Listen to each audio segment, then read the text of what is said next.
Hello, everybody, and welcome to a new episode of the MinnMax Show, place about games, friends, and getting better. I'm Ben Hansen, thanking you for being here. I'm joined by Leo Vader. Hi, I always do a big wave, so I just wanted to look mad this time and see how that felt. Yeah, let us know in the comments how that felt. Kyle Hilliard here as well. I did it like a robot wave. It was fun. Yep, and Janet, waving as ever, is also here. Janet Garcia. Hello, I tend to do a two-handed wave for the audio listeners who've never seen us wave. You know, that is a fair point. Nice. Audio listeners, there's a video version of this show. It'd help us out if you subscribe to the YouTube channel for MinnMax here and check it out every once in a while. More the subscription number than actually you committing to watching the video version. But video viewers, handy audio version, subscribe, double up, why not? On this episode of the podcast, we are covering the Mario Kart, I always want to say 8. I need to get over it. Mario Kart World Direct here, and then we're going directly to the source because Janet and I, not only have we played Mario Kart World, but we have also played a ton of other Switch 2 games because we went to the LA event where we got to actually play with the console. So we're going to be sharing our biggest surprises from actually getting our grubby, greasy, dirty, sweaty little hands on this Switch 2.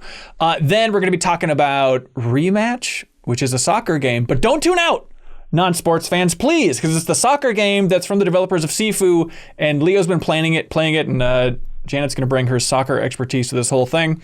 Then Wildgate, I'm excited to get back to, which is that game from Dreamhaven that was kind of like round-based Sea of Thieves in space that I talked about a couple weeks ago. Leo has now played in a public test, and so I'm curious to hear his thoughts on that and a couple other odds and ends.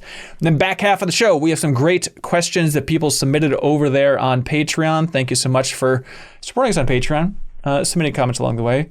Not to get too gushy out of the gate, but just an overall thank you, everybody. I was just thinking about it. You know, Leo was talking a little bit about it with me as well, just like how thankful we are for people going out of their way to support us on Patreon at even that $2 tier. Like it is not. I don't think I used those words, but yeah. How did you phrase it, Leo? But no, yeah, I was just super grateful for MinnMax lately, and like I don't know how much fun we get to have. That I get to do it, you know. It's one of those things. I've like been in this business for a long time now, and it's easy to take things for granted. And lately, I've not been doing that. I've been going, damn, getting paid to do MinnMax stuff is like a hell of a gig. Yeah, I understand I'm accused of being a big fat flailing dork every once in a while. It's like, well, you know, in my defense, like it's fun. I still feel like it is unbelievably exciting to get to do these goofy things. And like, you know, I was just thinking about it just in terms of like, it is not a normal thing to have an outlet our size supported fully from Patreon and to have something this stable. And so I'm absolutely not taking it for granted. And I was just, I was thankful even this Monday where we had a couple of big weird ideas like the deepest dive that we're doing on Clair Obscur, the upcoming RPG at the end of the month. More info at the end of the show. Expedition 33. That's right. The same just one. in case someone was like looking up the movie called Clair Obscur or something. Completely Is there a different. movie called Goes? But just super thankful for like how quickly we could turn that around and launch that and make that happen. And then also New Show Plus, which people voted for another charge shot. And like, it's kind of a big, weird idea that Leo is primarily going to be tackling. The fact that like that could turn around and happen that quick, where next week we get to launch that, like super thankful for people supporting an outlet that lets us, I don't know, be this flexible, I guess is the takeaway. So thank you everybody who watches us, shares us, supports us on Patreon. Speaking of which, we have a big thing coming up where Jacob Geller and I, at the end of this month, right after we do the first episode of the deepest dive on Clair Obscur, Expedition 33, we're going to be going to São Paulo, Brazil. We've been talking with folks for a while. At GDC, we finally kind of locked it in that we are going to be attending Gamescom LATAM, the Latin American Gamescom down there in São Paulo. And so we're excited. It's going to be bizarre to fly across the world. I'm looking forward to it. We're going to be making a travelogue about the whole thing. But if you're in São Paulo, not necessarily even going to Gamescom, but if you're in that area at the end of this month, I'd say May 1st, technically, we're going to be hosting a community meetup in Brazil. We'll share details at the end of the show, but Brazilian audience, we're coming to you. And so please help show us around. We're going to do a little meetup details at the end of this here podcast. Mario Kart World. Here we go, Kyle. You watched that direct? I did. Yeah. Okay. Are we all in the same camp? Like, I think across MinnMax, we all have different levels of Mario Kart fandom. Haley might be the biggest. Janet, I feel like you're shockingly hot on Mario Kart as well. Yeah, I'm pretty high up there. I played the hell out of 8 on both the Wii U, got the DLC for the Wii U, bought the deluxe version on Switch. So, like, I've put in a lot of time to Mario Kart. Okay, you've done it. I am maybe like the biggest, not naysayer, but neutral sayer about Mario Kart, where like it's a big Nintendo franchise that just, I play it every once in a while and say, this is a fine time. I most get into Mario Kart 8 on the Wii U. Like, I had a good time playing that, but I think I'm the only person on earth who hasn't bought Deluxe on Switch. And so I'm coming in this thing maybe the coolest, but that being said, with the Direct and then having played it at that event, like it was kind of the game of the show for me at the Switch 2 hands-on. Like, it really, really was a blast. Is that coming across, Kyle, in videos, or how are you feeling about Mario Kart World at this point? How do I feel about Mario Kart? I haven't really considered it because it just feels like a done deal that it's like, well, yeah, of course I'm gonna just play a bunch of Mario Kart. Right. But I Mario Kart 64 was huge for me, right? Like, had a friend up the street that had Mario Kart 64 and we played that a ton. And then 8 was really the only other one that I got into in a big way. Yeah. So I'm kind of, like a sort of, I wouldn't call myself a super fan by any means, but I am very excited about the free roam element of it. Like, it seems like there's more of a single player game here where you can kind of go and explore, which I'm pretty excited about. I think that's cool. And then also, like, Mario Kart is just like with kids, you learn that it is truly a staple. Like, every time my kid has some event or something, they just always have Mario Kart there, and it's like the default thing that everyone can agree on and has a good time with. And it is strange how ubiquitous it is. Sure. And I'm curious to see if this reaches that same level of ubiquity, which I'm sure it will. Oh yeah, I mean, this is the thing, and yes, it is an $80 game. Assuming it's still $80. They said that this Direct was going to tell us why it was $80, and frankly, I'm convinced. I'm not really. I'm being sarcastic. It did not change my opinion at all. It's like, yeah, you guys are going to charge $80 for this game because you can, and there's no way they could have only charged $70 for this. That was my takeaway.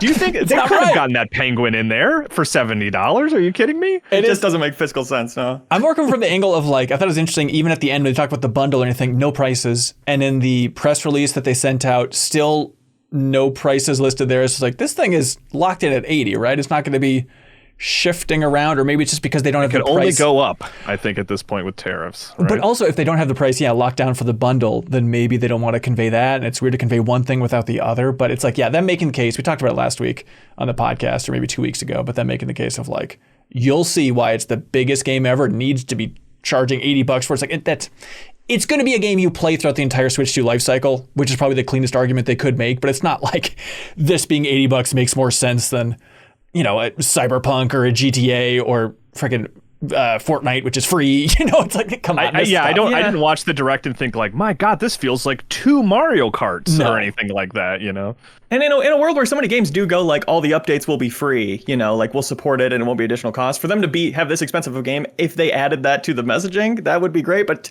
knowing how much DLC the previous Mario Kart got, knowing this will get that too, knowing it's going to also cost money. Yep. Yeah, it's a bummer. Yeah, assuming it'll cost money. But I mean, that's definitely the safe bet. But it's interesting with so the whole premise here, Mario Kart World, there's a world map. Okay, first of all, Kyle, do you want to take a bet? Because they say you can drive in the oceans. Everybody's dream. Do you think you can go off one side of the map and it'll come back around? Is this technically a spherical Mario World map? No. This is a flat earther Mario Kart. This is a flat earther? Yeah. Okay. Yeah. Wouldn't it be cool though? Wouldn't it be cool? You'll if hit a wall, around? Breath of the Wild style. It's just like, sorry, you can't keep going this way. That I hope it's at least cool, like a waterfall, like an edge, and not just you're gonna get. Well, if you actually now that I'm thinking about it, if it goes you'll get hit by a missile if you keep going this direction, I'd be okay with that. It's Mad Max style. Like, you can survive as long as you want out there. It's gonna be lightning bolts hitting you all the time. To be clear, I like that idea of it looping around. Like, was it Mario 2? Right, where you could go off the right side of the screen and show up on the left side of the screen in certain levels. Sure. But I don't think so. But at the same time, it's like thinking about how is DLC going to work when they have the entire world map out there? Is it going to be just the moon that you can drive to, and that's where all the DLC courses are on, or are they just going to like sprinkle them and extend them and expand a new continent? Leo, map this out. I bet it's a new island. I bet there's a little water you cross to get to a big new island with a bunch of new courses. Okay, then here's the follow-up question: are they kind of backing themselves into a corner with this structure, which I do think is cool, and I think free roam is cool, but at the same time, I think 2 years ago, if we would have been polled God, it would have been awesome if we were just polled and asked, like, what is a lock for the next Mario Kart? I think we all would have said they extend it and go in the direction that they went with Mario Kart 8's DLC of like expanding it to other Nintendo characters. We're going to have we're going to have the Squid Kids in there again, the Inklings. We're going to have more Zelda characters. We're going to have this. We're going to have more Animal Crossing characters. But like, would they be so strict? And Nintendo's oddly strict. Would they be so strict as to be like, well, we can't have like Animal Crossing world within this Mario Kart world? That doesn't make sense for one little course. It needs to be a seamless world map that we're working with now. I forgot know. there's like F-Zero courses in Mario Kart right now. Yeah, right. Can they do it, or is it all thrown out the window because of their weird structure for this thing, which is cool? That's why you go to Animal Crossing Island. I hope so. And everything's just a different island. But then having it just be one course, because the idea with Grand Prix is you're like driving from course to course. So then it's just going to be a long series of like bridges, like Florida bridges, going from one piece of DLC to the other, so they could keep it all different. They probably would just have like a cup as a DLC. As a separate thing, separate from the world? Yeah. Yeah, like to Leo's point, just like it's an island and that has like 4 courses on it, and that is one Grand Prix, and you could do that if you wanted to and have the same structure, but just on that one. Janet, as somebody who played this darn game, what do you think about it?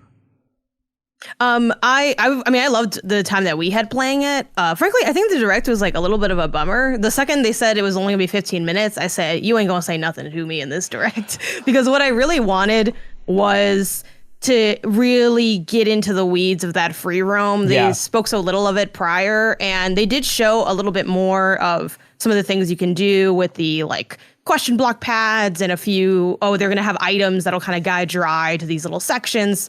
But a lot of it felt like I really wanted that Forza Horizon-ification of that open world. Yeah. And maybe that is what they have here, but I didn't get the sense that that's what they had here. And then when we went hands-on, like another layer that kind of makes it a little damning is that was the smallest part we got to try out. They're like, you can do free roam, but you got like 30 seconds. And when I was roaming, I was like, this didn't seem like that good. Maybe it, again, I was literally in there for like 90 seconds max free roaming before we had to like just play the knockout tour, another match. Yeah. Which I do think is fun to do in lieu of just like sitting on a loading screen or like, Mario Kart 8, you're watching people like say, I'm using tilt controls until it loads in. So like definitely an improvement, but I'm wondering, is this going to be more Forza Horizon or is this going to be more Pokemon Sword and Shield Wild Zone? I know everyone's like, Wild Zone a little tiny, isn't it? It's interesting. I mean, Forza Horizon, obviously the gold standard there, but even like Lego 2K Drive, if they gave me like 1/4 of the stuff that's in Lego 2K Drive, I'd be happy, but I'm still not seeing it. I think it's a cool idea. I think it's a fun idea to have that be the kind of lobby with your friends and stuff. But it's like, okay, what they broke down is when you free roam around the world, you can get hundreds of P-switches and collect the blue coins. There's hidden coins and medallions. There's hidden panels. And in the press release, they said, quote, find secrets like hidden coins, hit P-switches, take on hundreds of missions that can help improve your driving skills outside of races. And I don't know if that literally just means like, hey, there's a coin up on this rail, you got to grind up there, and you'll technically be a better driver. Like you learn the world better. But I will say, like, I really, because my favorite thing about 8 was like, if I remember correctly on Wii U, right, you had to unlock courses and characters. Yes, you do have to unlock the courses. Yep. And in the Switch version, everything was there right away. Right. Correct. I like that. Like, I like the idea of having a bunch of missions in Mario Kart. That's really enticing to me. Like that I can play free roam Mario Kart on my own is like the element of the game I'm most excited about, frankly, because I've played a million Mario Kart races and they're going to be fun, but like I want to just like drive around with those controls and stuff. And I don't know, that seems more interesting to me. It's something new. But is it going to be enough if it's, hey, I'm hitting a bunch of P-switches and I collect them? Like, do you need even like a counter to tell you like, okay, there's still 3 out there in the world you haven't found? Like, is that a necessary component of what we're working with here? Probably. Yeah. I think the biggest thing in this game, the free roam's cool for sure, but it's like the grinding, the jumping, the wall riding. Like, Leo, I saw your little Tony Hawk brain light up in the direct even when we saw that, because like it is adding a lot. It's basically like the same equivalent of like a boost from like the drifting that you get just by doing a charge up little jump SSX style of like crouching down, and you can launch yourself and do flips, and like that combined with like do a flip off to the side, and then you're grinding on a rail, and then grind off of that onto the wall, like going around to get those little boosts. Like, I think that's gonna be a huge component and like really probably change the way people are just default racing through these maps. And I anticipated, because of what we have had, which is the anti-gravity walls and stuff, that would be like designated zones you can wall run on. But it looked pretty like you can kind of identify opportunities to wall run on walls that aren't like demarcated for it. Right. Like, that feels a little more in your hands. In addition, with the jumping like you're talking about, which is both the regular jump, the charge jump that you always have access to, and the new feather power up, which lets you jump really high to like jump over shells that are coming at you or whatever. Yeah. Those all seem like almost Mario Odyssey or whatever style platforming moves to have in a kart racer. Totally. To end up doing these chains between grinding and wall running and stuff. Wall driving, I guess we should be calling it. That seems like I am interested in the single player because those look like real skills to hone now, versus I've always enjoyed playing Mario Kart and it feels like it's about the drifting, and that's pretty much what is there. Yep, it is going to be a new like thing. A big expansion of that. Yeah, a new thing on the level of drifting. I think is the right way to look at like just doing those tricks and grinds and stuff like that, and just finding like new rails around the racetrack as you're going around. Other takeaways, Janet, that we haven't hit yet from playing this thing or the direct in general? I think the rewind is huge that Yeah. they're adding into this. Again, Speaking of Forza. Forza Horizon, I'm like, hell, like, right, look at Forza Horizon and just write it all down, Yep. copy paste, put it in there, and you're gonna have a great game automatically, I feel like. But yeah, I think that's really cool. And I like that when you're playing against other players that like nothing else changes for them. Because I was thinking like when they were showing it off at first, I'm like, wasn't like, how is this going to work, in the context of multiplayer? Can you like toggle it on and off? And I thought it was really cool that they let you just like, you rewind, but everyone else is the same. Yeah. I like the unlocking outfits thing with you hit up the drive-throughs and you get food and then you eat the food and that gets you the outfits. Because again, like Kyle, I like having something to chase. Like I love playing the game for that's gonna be big. oh, it's funsy. Someone comes over, you play, maybe you go online, you get humbled and that's fun too, right? But having that chase of unlocking things is cool to me. I think it's part of what makes those games fun and, just cosmetics, but at least it's like, it's a little bit more interesting to me than like Mario Kart 8 Deluxe, where it felt like I was just unlocking 800 wheels. Yep. Slowly, like every 2 days, just cashing in all my coins to get these wheels. So I thought that was cool. Yeah, and I think that's a more compelling thing. So they got rid of like the parts and stuff. You're not building your cart out this time around, which I understand is divisive for people like Haley McLean. But I can get rid of that. I don't need that. yeah, I'm kind of in that same camp. That seems fine. But that idea of you get the food and then unlocks a costume that relates to that food, and then that variant is then in the character select. The character select screen is going to be. It already was gigantic in the build that we played, Janet. And like by the end of this game, if like every food gives you different costumes, it's like trying to find sushi clothing Peach. It's like that might take some time to dig through the menu for a while just to find all these freaks. But grinding that RNG, gotta do it. Gotta do it. From our session playing, the thing that I was really drawn to was that knockout tour that we did. So fun. Like that was one of the most thrilling gaming experiences I've had in like months. I wish I had my Apple Watch on. My heart rate was through the roof playing that. Absolutely. And it's easy to be cynical of like, okay, you walk into a big room and a bunch of Nintendo employees are like, yeah, cheering you on as you're playing. But the secret sauce there, and it's easy to fall in love with this, I get it, and it's tough to replicate, but we were in a room with 24 other people also racing. And like, I've never been in that big, I guess, of like a multiplayer space where we're all in the same thing. And it's like the way it works is it's like, okay, first checkpoint, everybody in 20th place or below, you're kicked out of the race. Next checkpoint, you need to be at 14th and then 8, then 4. And like it adds so much tension when you feel like you're going to die in Mario Kart. And I mentioned it in the video, which you can find on our YouTube channel if you want to see Janet and I get our hands on the Switch 2 and all this stuff. But using the lightning power in a group filled with people also playing the same match as you and hearing the entire room go, oh, when you launch it, like I have goosebumps right now just thinking about that. That was such a unique, rare feeling. And then again, how are you going to do it? Like maybe they haven't said anything about private matches. You can play with 8 people locally, but it's going to be a tough thing to recreate, I guess, having 24 friends. Local wireless. Right. To be clear. Right. Thank you. Like Good on point. a split screen, it only goes 4. Yes. Which makes sense. How small can you make those screens, where you can't see anything? But they also had that game share thing. And I forget if that limit was also 4. And if Mario Kart was in that bundle, right? That was in the Switch 2 Direct of talking about playing locally. You can game share with anything. But the thing is, the distinction I'm making is if you guys were all here, if we were all in a room together, we could be on one screen and do 4-player. But if all of MinnMax wanted to play, we'd have to physically bring our Nintendo Switches so that other people, the Switches are talking to each other across local wireless. It's not like we could be 8 players on one screen. Yes. Yeah, for sure. But maybe that's a MinnMax meetup. I was just thinking goal, that. I think that'd be really fun for sure.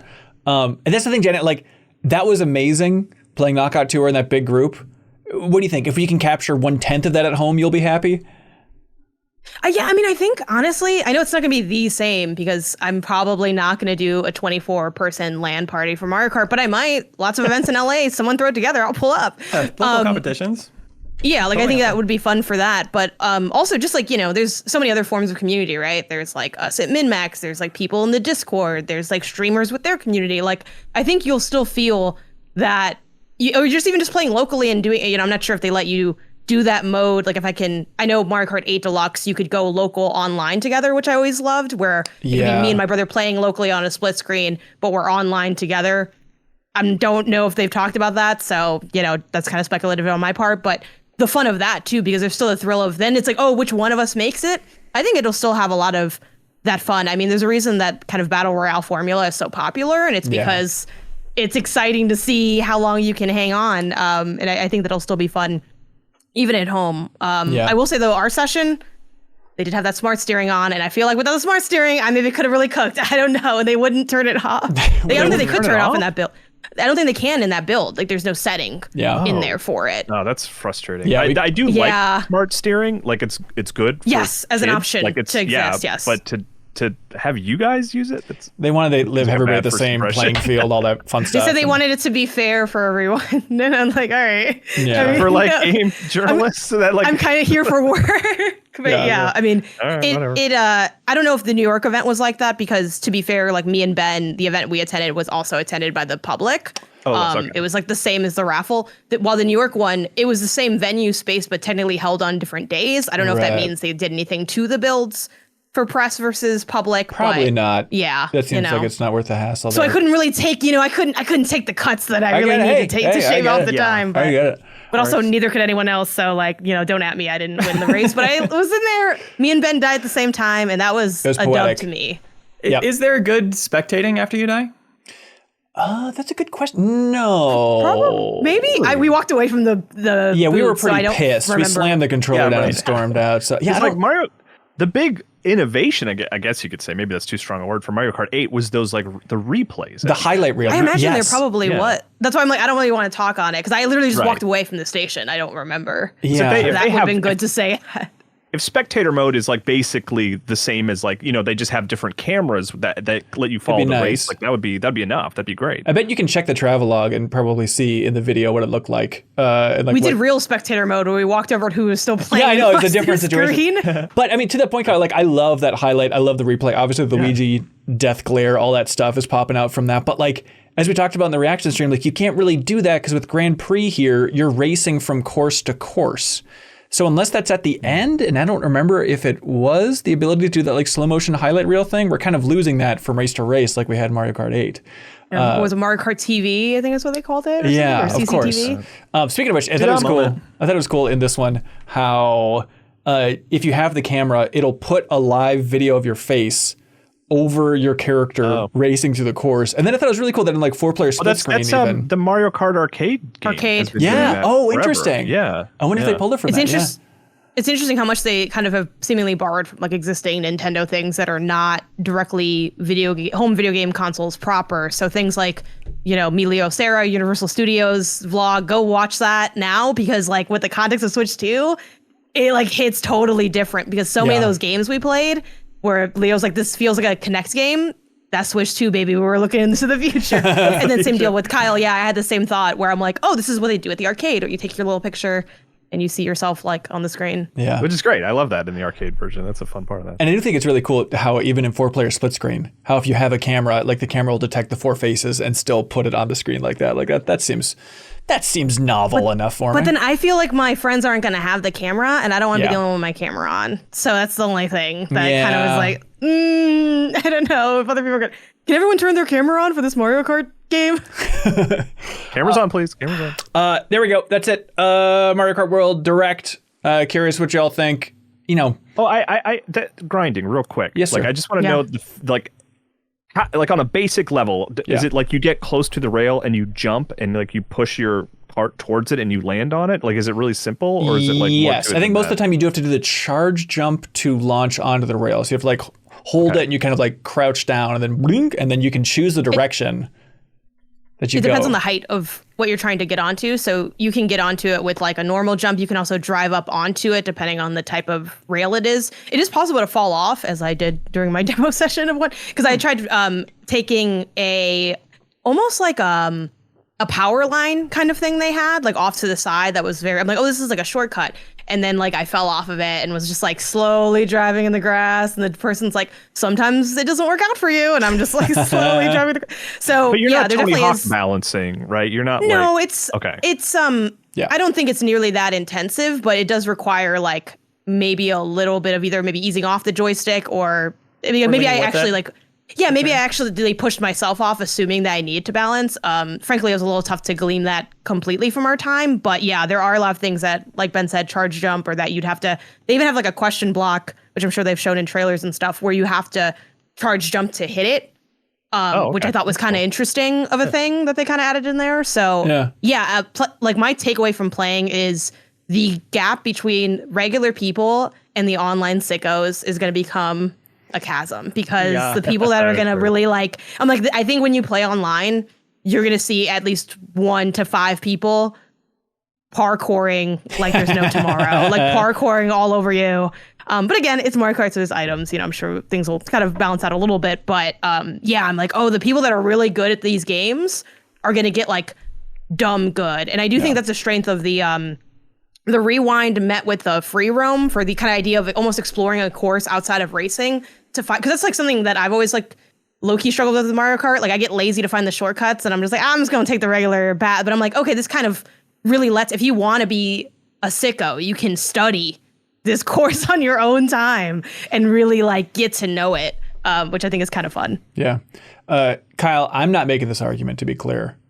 But I'm asking you, what do you think about the argument of people upset about the $80 price and the idea of like, well, if you factor in inflation, $60 back in 2017 when the first when Mario Kart 8 came out, and now $80 for this, that's exactly on cue with the inflation for everything else. So why should video games be different? The floor is yours. Defend it. I mean, I think you can make a logical argument, right? For like, it's basically the same price, but like at the end of the day, we're still, the price is higher, and like I'm gonna fight against that as much as I can. Like I want the prices to be lower, like I don't even, I mean, this is a dangerous thing to say, but like I don't think that's like a crazy price for Mario Kart, considering like how many hours will ultimately put into it and how crucial it's going to be to switch to. But like, I don't like, prices should be lower overall forever. Like let's fight against higher prices as much as we can, because no one makes enough money doing anything in America. Like it's just the state of the also nation. Fight to make more money for sure. Yeah, but just one of those things has to happen.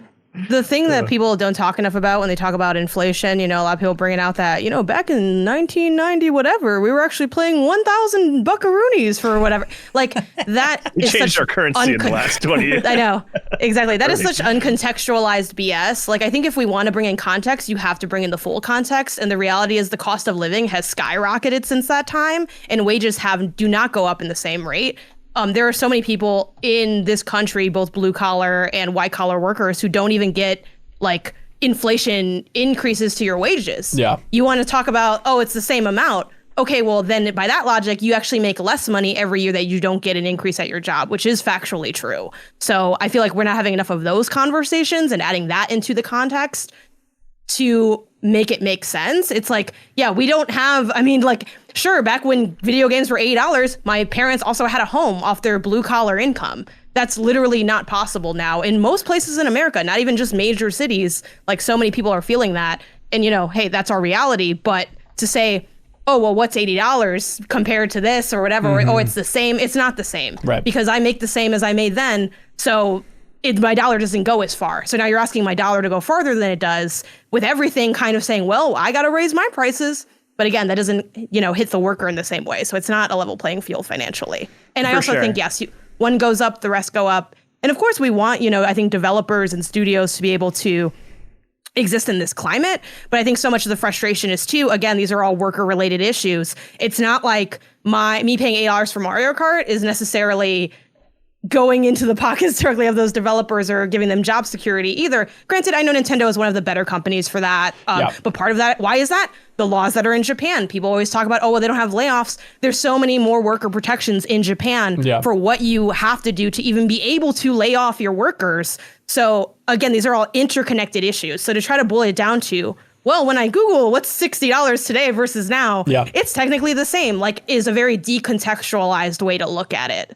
Yeah, and for sure. the fact that Kyle would even bring that up, I think, is pretty shameful. I think it's offensive. If he could meet himself the rest of the call, that would make sense. I was trying to, maybe we need Kelsey Lewin in here, or in the comments section to figure out, wonder what in the States, the last game priced at $80 at launch was. Because N64 stuff was. I'm seeing that Ocarina of Time launched for $80. Star Fox was $80. Mario 64 was $80.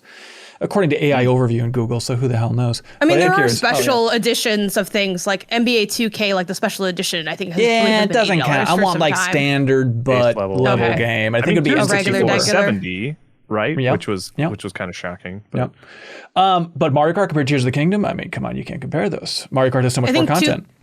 I think too, the last thing with we'll talk about the price thing for a long time because that's going to be relevant as time goes on. But I think what the other reason a lot of people are sort of up in arms about it is Nintendo for so long has been this beacon of cheap console gaming. And I think even, sure, their pricing, the console kind of makes sense in the context of the OLED and this, that, and the third. But again, they're also that's kind of their thing. They're we don't have technical prowess because we have a budget option. So if that budget isn't as good of a deal, you start to get a little bit maybe more frustrated with the lack of technical prowess. Yep. That's one. The second thing is, again, if they are the beacon of sort of affordable gaming and they're coming out with the most expensive video game that you can buy, I'm scared because you're supposed to be the cheap one. So if you're charging 80, what's going to happen across the aisle? And also, I think the third thing is Nintendo's place is a leader in the industry. They are the most long-standing company. They're the only one of the big three that specializes in gaming specifically.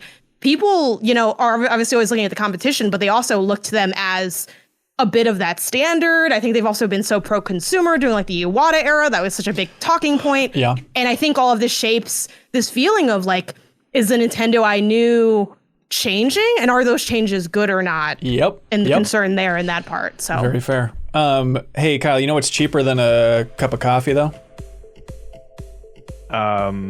Like a tenth of a copy of Mario Kart World? Yeah, or you could chug some Huel, baby. I'm talking Huel.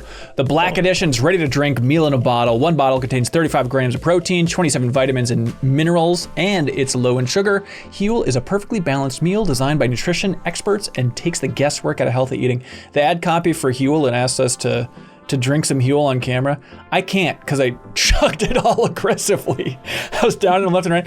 And then Sarah... Take the empty bottle and pretend. Oh, I should have saved the empty bottle, put it on a trophy case behind me. But then Sarah and Leo and Jefflin came over for the podcast and I said, dude, take some Huels for the road. Take some Huels for the road. You got to try this iced coffee Huel, please. So new customers can visit Huel.com/MinnMax today and use the code MinnMax to get 15% off your first order plus a free gift. Let me tell you how I use Huel. Kyle, let me tell you how I converted myself into a Huel man, a regular Huelhauser, if you will. I was just about to say, can you do it with your Huelhauser impression?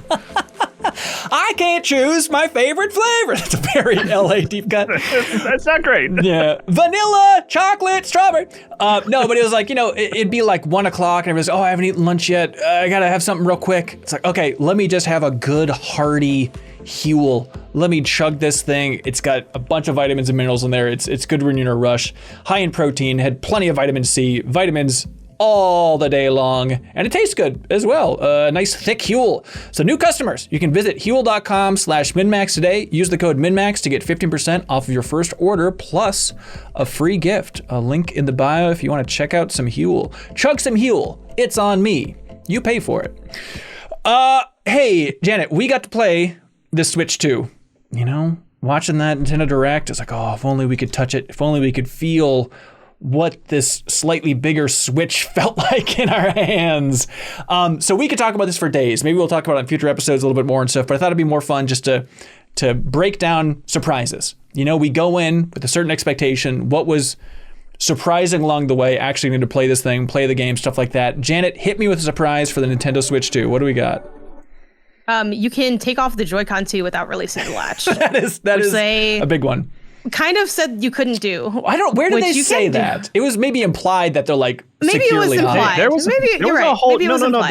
There was definitely a thing because they were talking about the electromagnet, and I think like in the direct where they were sort of explaining the sort of hardware, I think they might have explicitly said like you won't really be able to pull them off because that magnet sort of is electronically charged or something. Like we said it was secure. We didn't say you couldn't pull it out. Like you can rob a house that has security, I guess. I don't know. That was mission number one where we talked about going to this event. It's like, okay, we gotta like have a test of strength to both get on either side of the thing and yank it. And you know, we did remove it without using the latch. I'm curious to see if that would like damage it in any way. I don't think so, but you never know. But then also at the same time, like, you know, that sounds maybe worrying. It makes it seem like, oh, is the Switch 2 going to be cheap? Like it felt solid. It feels like a great piece of hardware.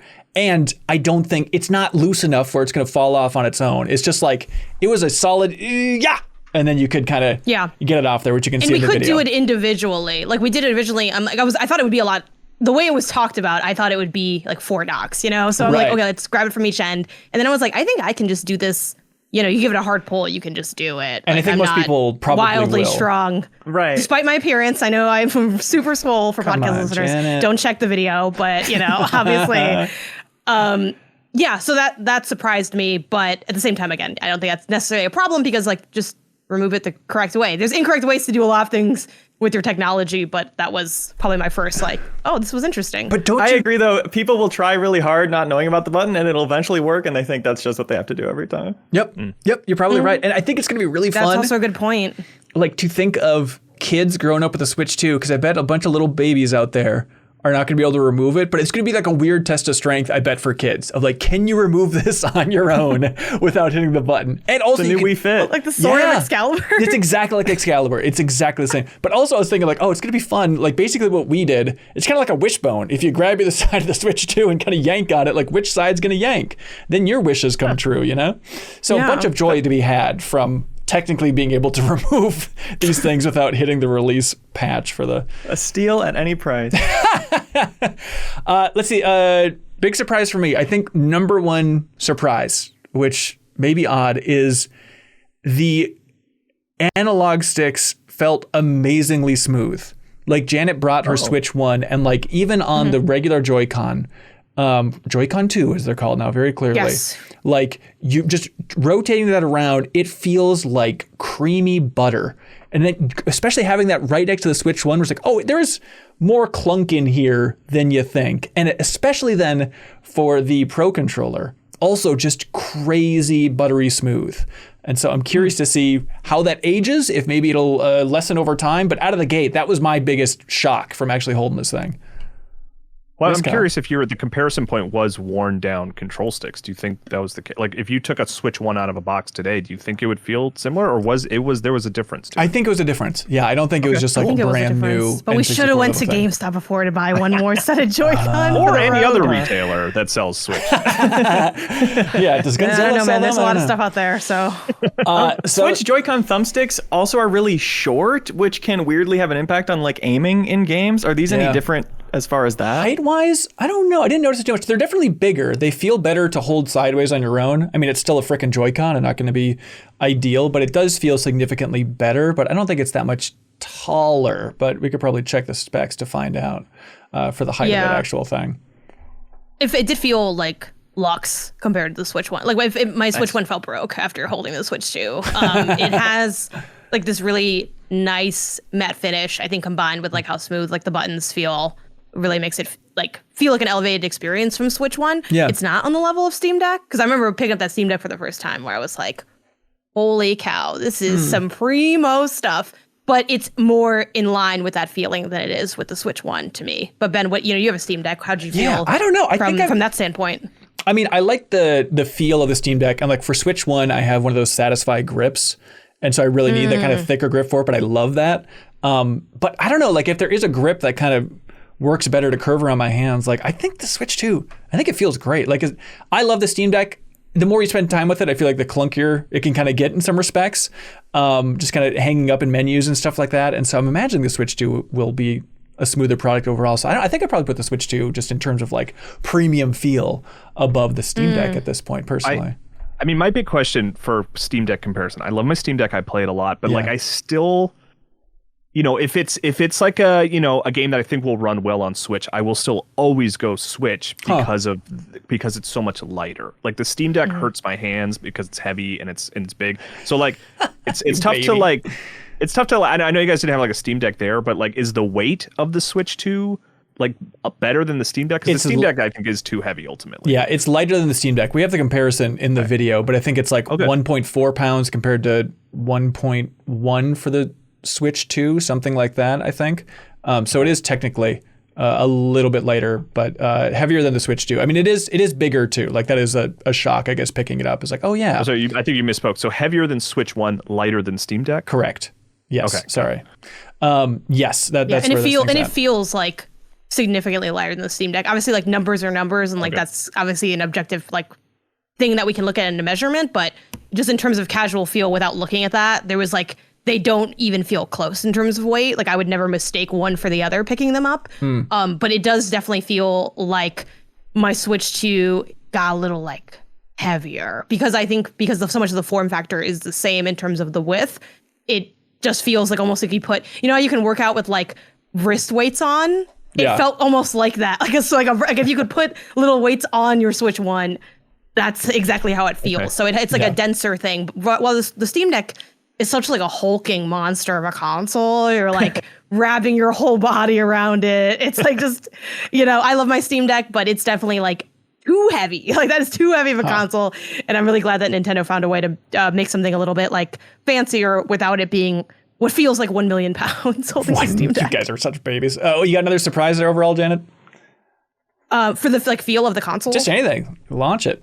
Yeah, I mean, I think the other big thing to look at and the thing I was most excited to see was what's going on with that mouse. What is going on with that mouse? Absolutely. So yeah, a lot to unpack there. I definitely think it felt better than I expected. It's really smooth, really easy to use across a number of surfaces, but I still am not fully sold on the ergonomics of like long-term play in this because it is essentially, you know, it's the Joy-Con 2 tilted over, and you're holding it in a vertical position. And I'm someone that uses a vertical mouse like as my go-to mouse, but a vertical mouse has so many more ergonomic considerations and such like a bulky width at the base to kind of support the wrist in a way that the Joy-Con 2 just frankly doesn't. Now, I do think this is also where third-party peripheral makers are going to be shining and maybe trying to think of a way to kind of, you know, add a little bit more support, like wrist support to that configuration. But for me, it feels like a viable way to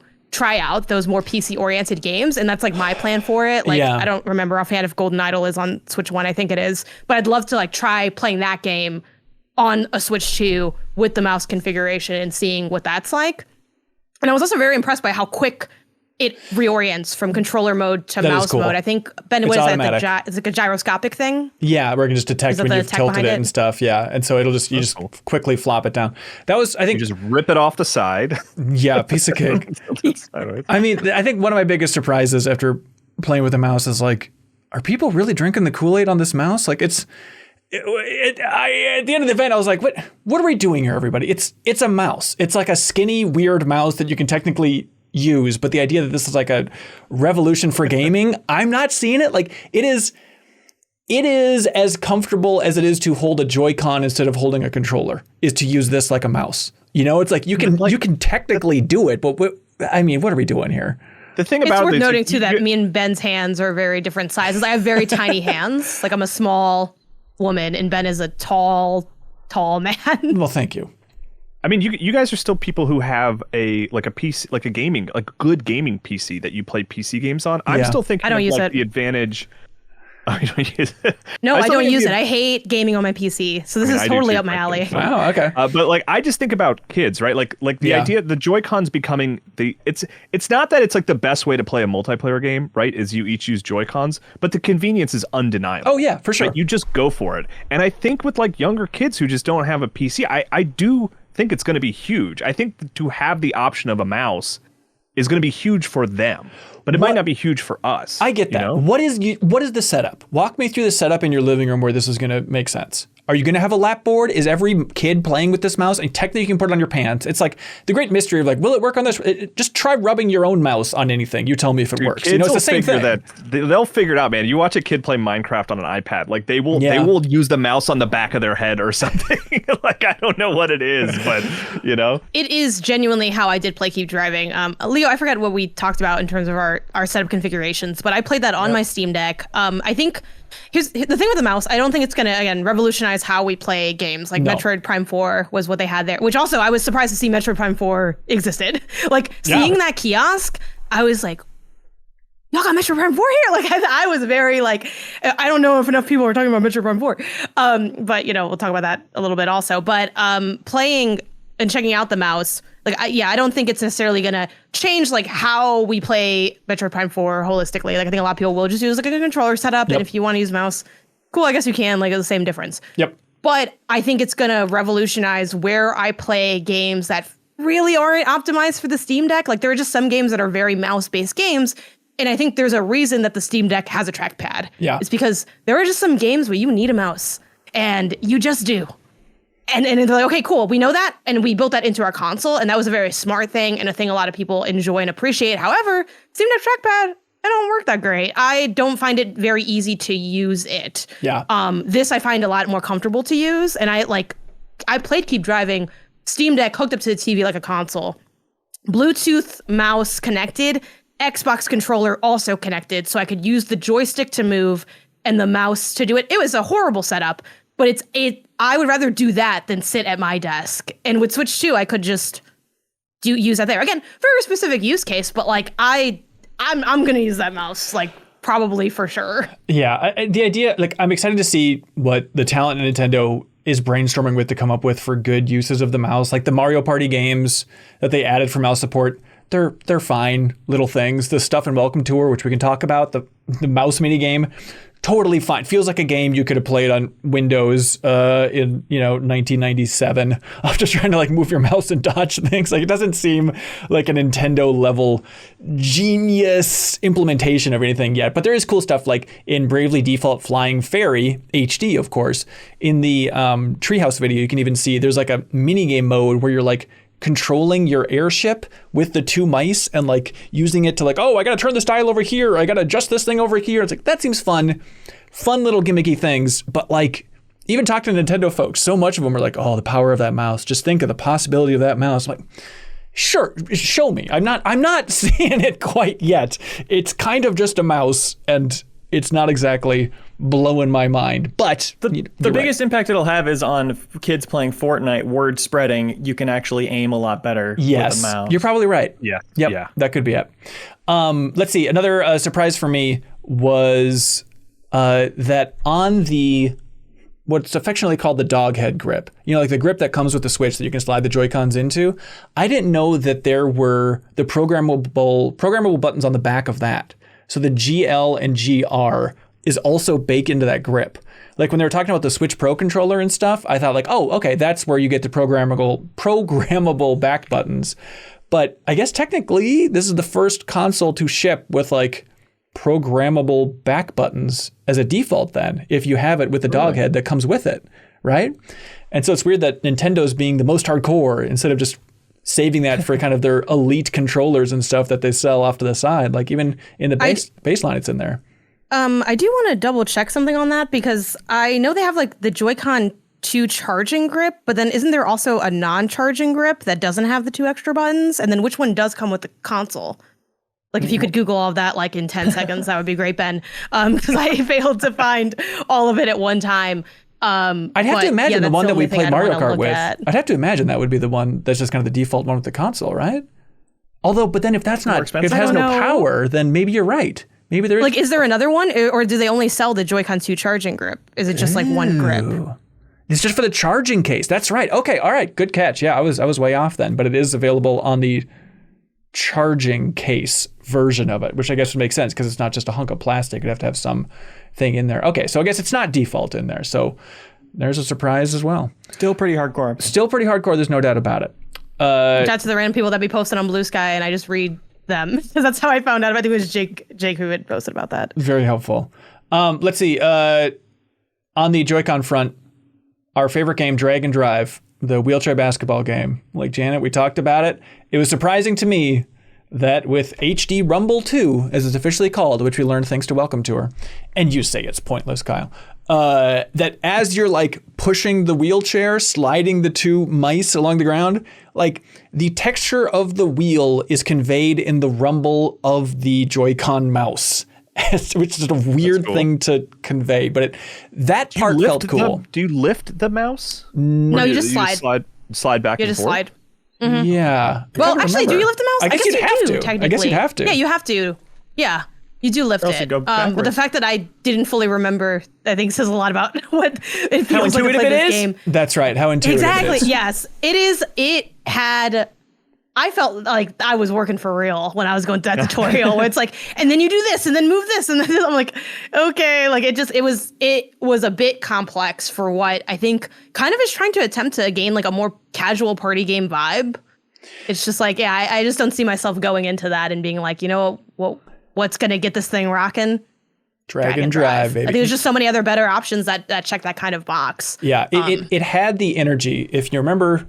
Back in the day with Nintendo, Kyle, it had the energy of, do you remember Nintendo's Blast Ball from Metroid Prime Federation Force? Where at E3, they're like, check out Blast Ball. We all played so much Blast Ball. Dragon Drive felt it was soccer. It was like Rocket League pre-Rocket League. Yes, right? This felt like this generation's Blast Ball of like, I mean, this is a thing you could play. I guess I can't imagine going out of my way and spending money on it, but I'm glad that I got to feel what it was like with the mice, I guess. Arms too, if you will.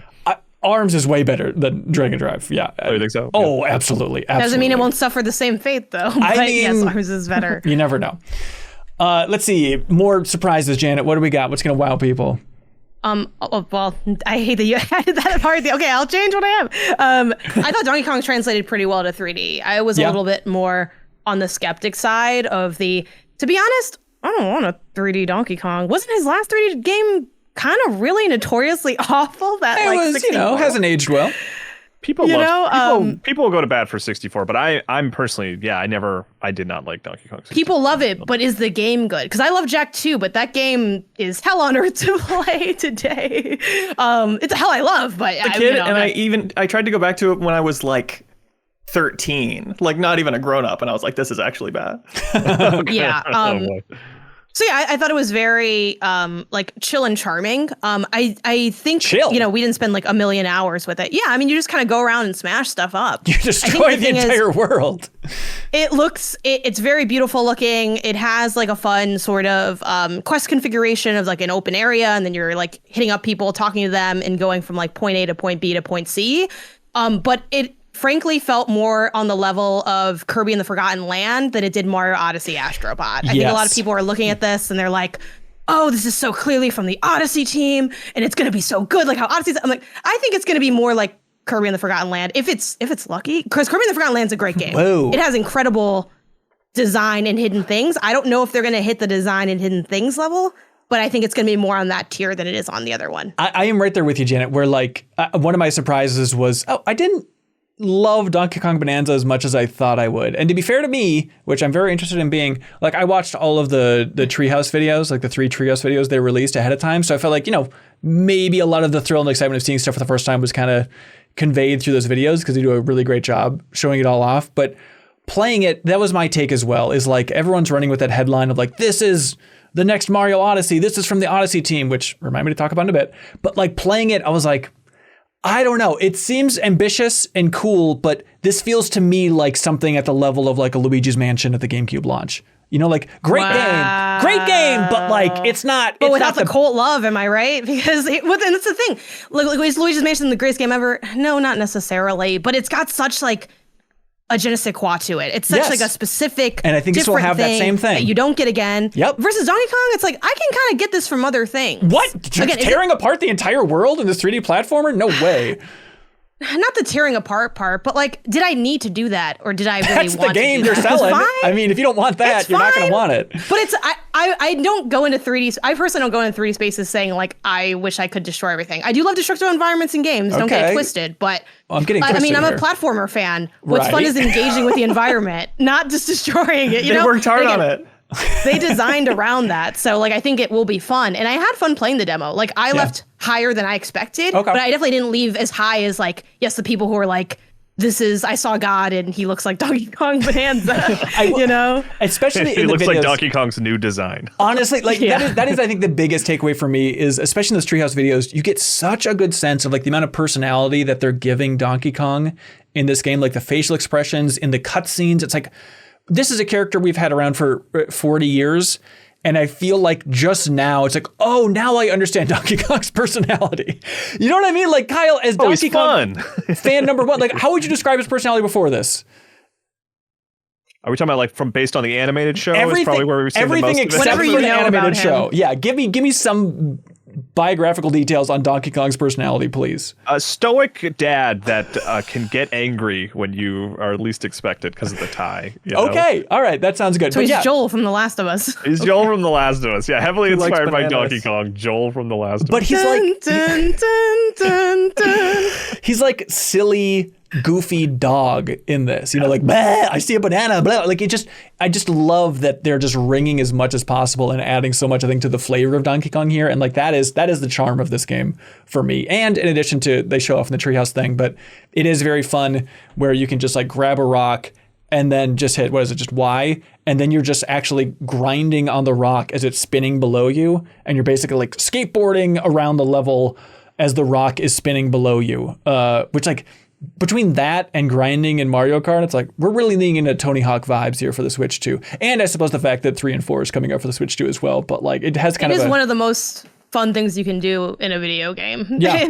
Like grinding on stuff and like skateboarding. I do think the again, the design is incredibly charming in Yeah. Bonanza. I think the enemy construction could be really fun. There's like enemies that have sort of in lieu of just like I need 3 hits to die, they sort of have like a tiered presentation of being like covered in stone and then you uncover it. Yeah. I think the skeletal design of a lot of creatures felt very reminiscent of what you've seen in a game like Breath of the Wild. I think the potential in some of the side stuff, like the side challenges, I think could be really cool. And also a nice nod to the 2D construction of having, in the 2D one, it's maybe you have to get all the bananas at a certain amount of time or something. Yeah, it was this kind one of like- had like combat arena style. TBD on if they have any other style of those, because the rep wasn't aware, and I don't think they've presented that information yet in the treehouse. Or maybe they did. I don't know, Ben. I think there's some where like, okay, you have to destroy all these things in a certain amount of time, stuff like that, for these little kind of mini challenge rooms.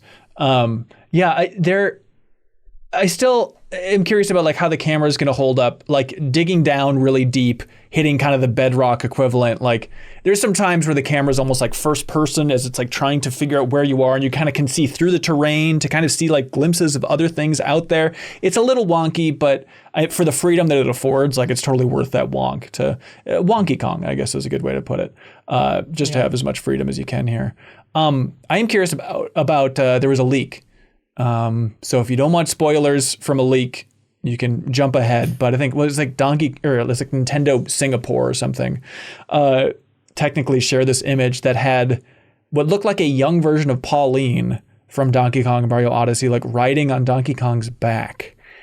And so that's thrown fans into a whole tizzy about like, wait, so if this is young Pauline, then that means this is before the story of the original Donkey Kong, which means then it doesn't make sense that Cranky Kong, who's supposed to be the original Donkey Kong, is in this game that you can encounter. So, but you have a little friend called Odd Rock on your back. And so I wonder if it's something like Odd Rock can transform into these other Nintendo characters, and then that's the version of Pauline, because Pauline's wearing like a big Odd Rock looking bracelet in that leak as well. So like a Mario 64 hat situation where you put on the hat and then you're the different characters on the DS port of maybe. Mario 64. It's exactly like the DS port for Mario 64. But I am curious about it. But as Kyle sent me a Slack about, we are dangerously close. to my prediction of young Mario riding on, or just Mario in period riding on Donkey Kong. Like if that comes true, and if Pauline's riding on him, come on, Mario's getting on that free spec. This is happening, Yeah, folks. in 3 sequels from now. Yeah, I guess that's true. They could sell us on that. Give something to look forward to here. Yeah.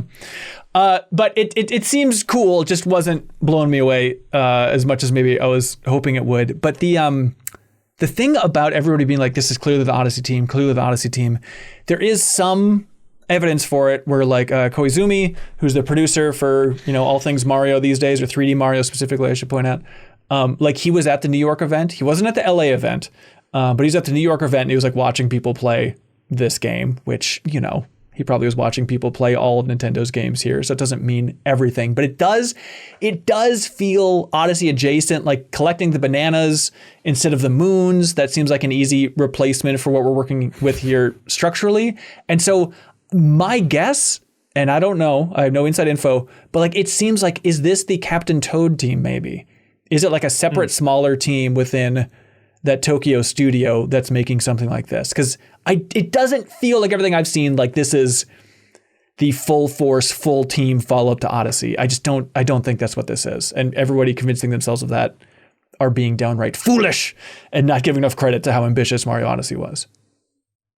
I'm just glad we get to have fun speculating. Isn't it?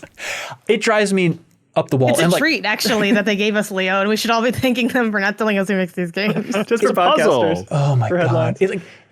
It feels so anti-consumer to not tell them who's developing these games, and it feels so anti-developer at the same time. Yeah. The fact that developers they now need to be shrouded even more in secret. Like they're so scared of leaking anything about Nintendo's work, and they're like, okay, just hang on to this for another year or however many months. Don't tell anybody that you're technically working on this game. Because that needs to stay secret. And like, why? What are we doing here? And the best I can figure, if you want to be a greedy corporation trying to think of how to frame this, like if we knew that this was the full Odyssey team, then that would mean that a 3D Mario probably isn't coming for another 4 years. And so therefore, if you're looking for 3D Mario, you might want to wait and just buy the Switch 2 then. And so if they leave it ambiguous, you don't have that kind of mental math timeline of like which developers are working on what. And the possibility that Mario 3D, the follow-up to Odyssey, is coming next year is totally conceivable, right? Is that the greedy layer to this? I think that's one of many factors they consider when they decide it's easier to just have it be a total secret. But I think the amount of people that's going to make a difference for is very, very small. A portion of who's buying games like this. I think you're like being almost giving them too much credit. Yeah. I think Nintendo just doesn't think people care who the developer is. But clearly they do, and they're asking repeatedly, and they're not telling. So it's not that they don't know. They've been. I mean, I think it's one of those situations where they just are like, Nintendo is really tight-lipped about everything, and so if they just were like, it's not even that and this is all just fun speculation, as Leo pointed out. But I don't think it's even that they were like, don't tell anyone the developer. I just think they just like didn't even think that like people would care, and that they didn't like give it to the list of talking points to people, so that when they get a question they don't know the answer to, because it's Nintendo, they just have to say, I don't know.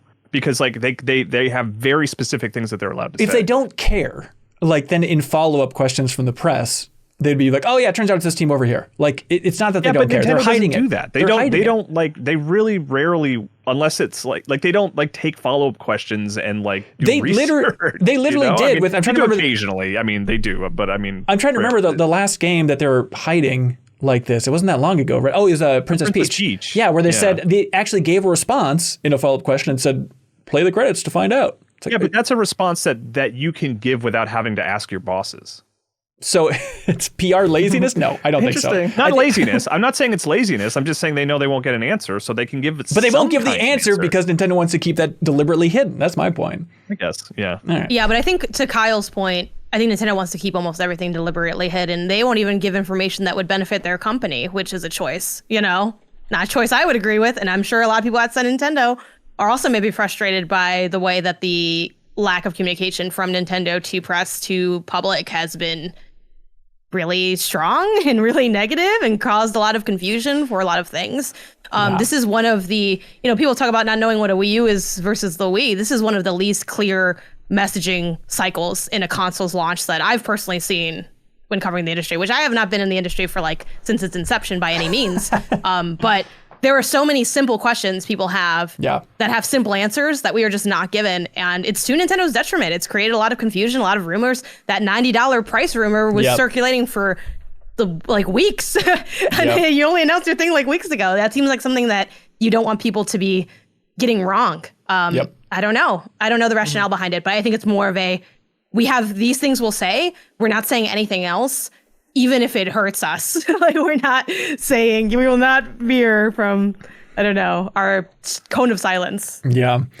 Let's see. You got another surprise along the way, Janet?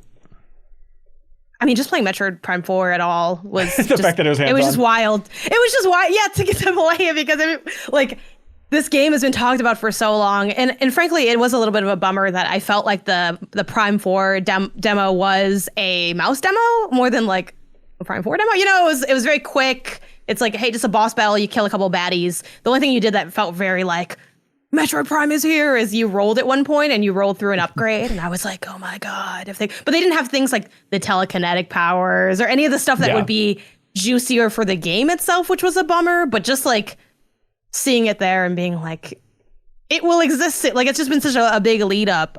So yeah, that I was very moved to see those kiosks, as consumerist as that sounds. I was like, oh my god, it's here. Nope, I totally hear you.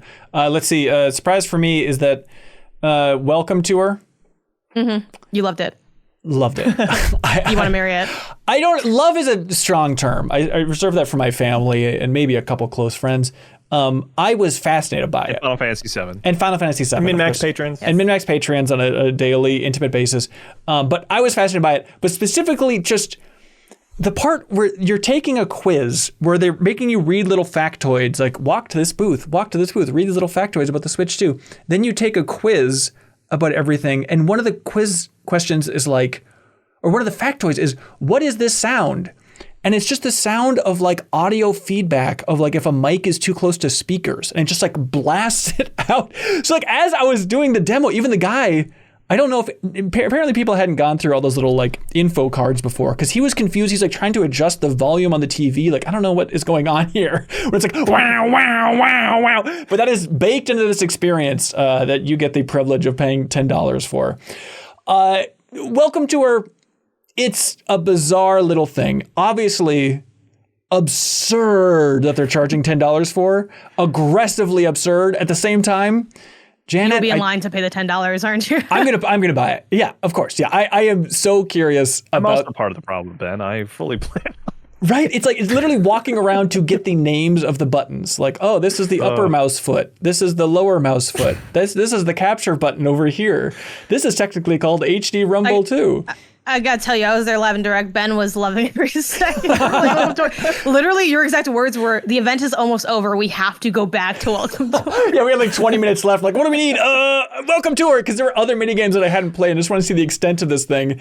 And it's like, yeah, hey, move your mouse around and try and dodge these kind of mines flying in. There you go. There's the game. Or try and guess how many frames per second this thing is it's going across. But, you know, I showed it in the video, but like the coolest thing is they're like, hey, we're... Which actually, I did think that was kind of fun. I'm not gonna lie. I was like, how many frames is it? But then it's like, okay, you can play Mario 1-1 on the screen, but because it's in 4K, we're actually not going to change the size of the screen. It's just in this corner. And then as you progress through the level will just slowly expand and get bigger and bigger as you work your way through. It's like, that's cool to have all of 1-1 like on a screen.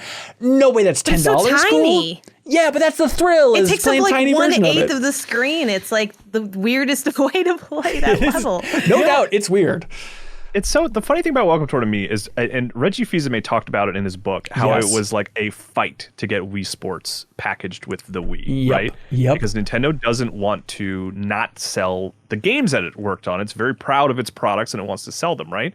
But like, if you look at their history, like their biggest successes, or some of their biggest successes are like Tetris, right? Was like packed in with the Game Boy, and Wii Sports packed in with the Wii, and those were like these colossal hits. I'm not saying that this game would be like is going to save the Switch 2. I think it could. No. Okay, but like it just feels like there's something they shouldn't be so allergic to. Truly, like it's like it has undeniably benefited them in the past in colossal ways, and it's odd that they're so hesitant about it. Yeah, it is funny to go back, and look at Reggie's book where he talks about the idea of like, he says pretty clearly, like, Miyamoto was arguing extremely passionately that we should not pack in Wii Sports because we're devaluing our content. And I'd imagine from like the developer's point of view, it's like, well, we worked really hard on this thing and it has like a Nintendo level of quality. Why would we devalue it by giving it away for free? And like Reggie and I assume other people in America had to push for Wii Sports, and that was colossal. It's one of the reasons that it sold so well in America, I think, is because it was spreading like that. And so it is funny to see just like where we're at now with Nintendo, that apparently nobody within Nintendo of America or in Japan or anywhere can successfully make the case. Doug Bowser's not putting his job on the line about Welcome Tour being a pack-in, which I guess makes Welcome sense. Tour is maybe not the one to put your weight in. It's not Wii Sports, but I don't play this card often on podcasts as a rule, but you're not allowed to like Welcome Tour. I'm sorry. That is true. I think my other thing was I said, Ben, people are going to be rioting at your door if you say anything good about Welcome Tour. I think it's dopey and fun. I'm going to push for us to give it a scored review at Game Informer. Hell yes, you're charging for it. Cool. Yeah. Absolutely. Well, that's just the job. That's just the job, That's just doing, Your duty. Yes, that's I guess it separate probably from is like my call to make. I don't think I have to push for that. You gotta get it cleared by Doug Bowser. Miyamoto first. was fighting Kyle heavily not to score Welcome Tour, but he did it anyway. I think the other surprise was it's funny because like some of these sound like negative. I think the Switch 2 seems cool. Yep. I enjoyed playing it. Mario Kart hit super hard. Yep. I say before I direct this next game. Bro, Mario Party, it was dead out at those booths for Mario Party. Well, that ties into one of my biggest surprises as well, is how the LA event. It's an old game, so older game. I get know? it, but I think that was the biggest surprise. Is like, oh, there weren't that many people at the LA event. Like, not that many press. I understand a lot of press went to the New York event and stuff like that, but it was like, especially by the end, it's like there were just dozens of Donkey Kong Bananza stands open. There's always money in the banana stands. But I was just screaming about like, this just seems so wild. Like, you could pack more people in here, but they know how to run an event 1,000 times better than I do. So what do I know? But it was shocking how chill and quiet it was, right, Janet? Other than people screaming while playing Mario Party. Well, for Mario Party specifically, I guess to quickly address like the event holistically, I'm not sure like what these like normally look like. I don't know what the New York one looked like, and I don't know what the LA one was expected to look like, because also, bro, it's LA. Like, it takes a long time for people to drive over here. People have like, this is also like I don't know when people got notified that they got this. I could see people, I'm guessing a lot of people that won that raffle, maybe not statistically relevant number, but I'm guessing not everyone showed up who got picked to like do that. So I wonder if that also skewed the numbers. I also wonder if you're a regular person, you're probably not there for like 5 hours, probably there for like 2 or something, because you just, and then also like, some people came with their families, and then that might be more kid driven, and like I don't think a kid's going to be gaming on these things they're also timed. A lot of them are timed demos, and since you're not doing this for work, you're not going to play Donkey Kong Bonanza twice, which we did. We like played the demo. Are you kidding me? I think the fans would play the stuff more at that event. I don't think we're being more thorough than fans would be. I think they want to devour as much of this. Getting early hands off the Switch too, that'd be huge. I don't know. I mean, I guess it's like they're still just regular people like that want to play Donkey Kong Bonanza. They're like the biggest Nintendo fans. But it is the same demo, though. It's not like it's a new, Yeah, but with the time thing, you can kind of prioritize different structures and missions in there. If you really want to. So I think those things might have factored in. Though I did joke, I'm like, they should have picked my family for this raffle. We would have been out here for the full time. Okay, totally. They'll play Mario Party if you let them in.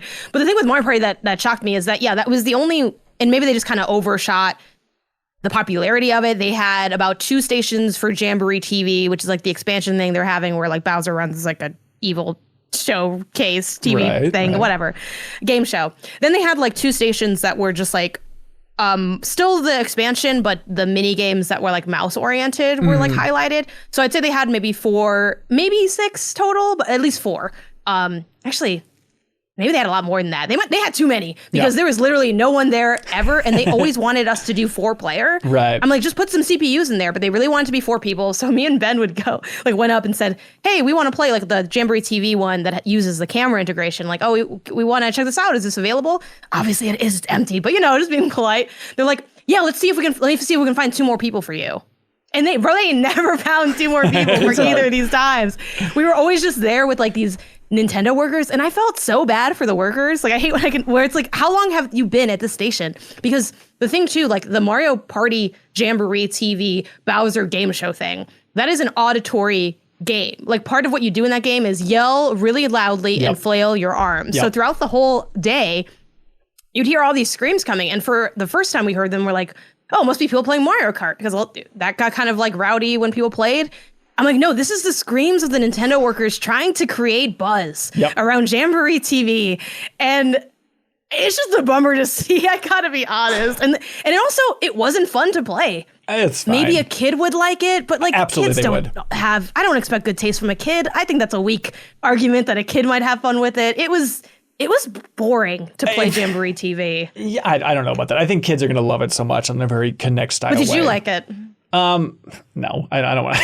I mean, it was fine. I mean, it was totally fine. Guess what? There ain't no kids on this podcast, all right? Like, look, your kid probably likes a lot of stuff that I think is trash, but if you're looking for some good time for yourself as a child at heart, as an adult. No, that is kind of Leo hated the Connect thing at the Nintendo World the most. He was like, this is a waste of our time. I can't believe I got out of bed for this. I like Mario Party because I can say some very adult words at my friends. Yeah, it's really the secret. When they're cheating. It was a nice reminder too of like, there was one kid there whose mom was like a blogger that we talked to, and the kid was just like lit up about all this stuff. Like it was just like the best day of his life. Cool. And so even as cynical as we can be about stuff like Drag and Drive and Welcome Tour, like this kid was just losing his. He didn't mention either of those games though, let's be clear. He played Drag and Drive. He was on our Drag and Drive team, Janet. Show that kid some respect. He only played Welcome Tour. Yeah. So it's like it's a nice reminder just of like, okay, the stuff, if this is tailored for kids, they are gonna go gaga for so much of the stuff. He seemed happy. I don't think he seemed like he had the best day of his life. He seemed politely happy.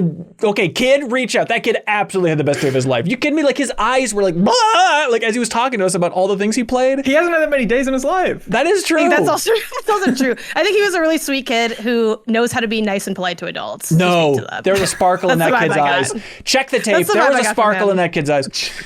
I love what we do not have footage of this child, to be clear. I think he's technically in the background at some point. But yeah, it just was kind of, I was just surprised that there weren't people really playing it. Yeah. I think you'd think that there'd be more people checking it out. My surprise playing Mario Party was like, okay, they have like the mouse-based mini games. Everybody play with the mouse, yada, yada, yada. And it's like, okay, I had the left Joy-Con and Janet had the right, and everybody had their own mouse.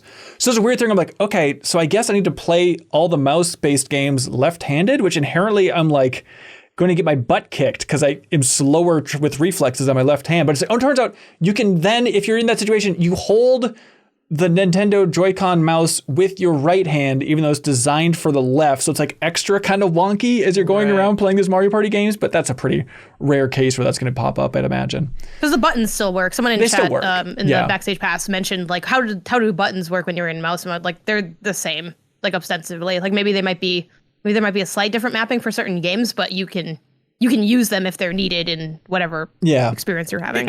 Is primary click like the trigger or a face button?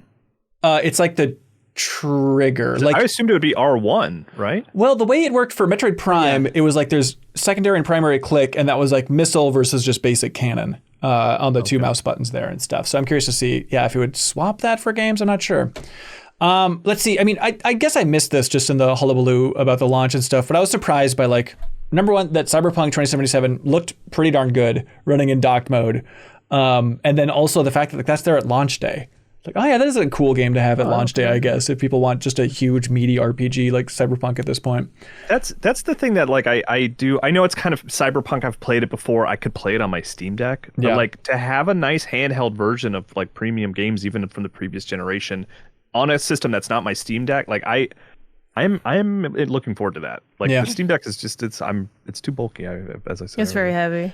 It's really nice to see Nintendo maybe finally abandoning the short-lived, may it rest in peace, cloud game situation. Oh, yes. Throw that cloud stuff in the trash. Yep. I hated that system. I thought it was I get what they were trying to do with it. I don't think it worked well. And being able to see something like Cyberpunk, even though again, it doesn't look like great, like, it's not on par with PS5, you can totally play it and you would be fine. They said performance mode, they're shooting for 40 frames per second for docked mode in Cyberpunk. It's like, okay, 40 frames per second for Cyberpunk, that seems fine.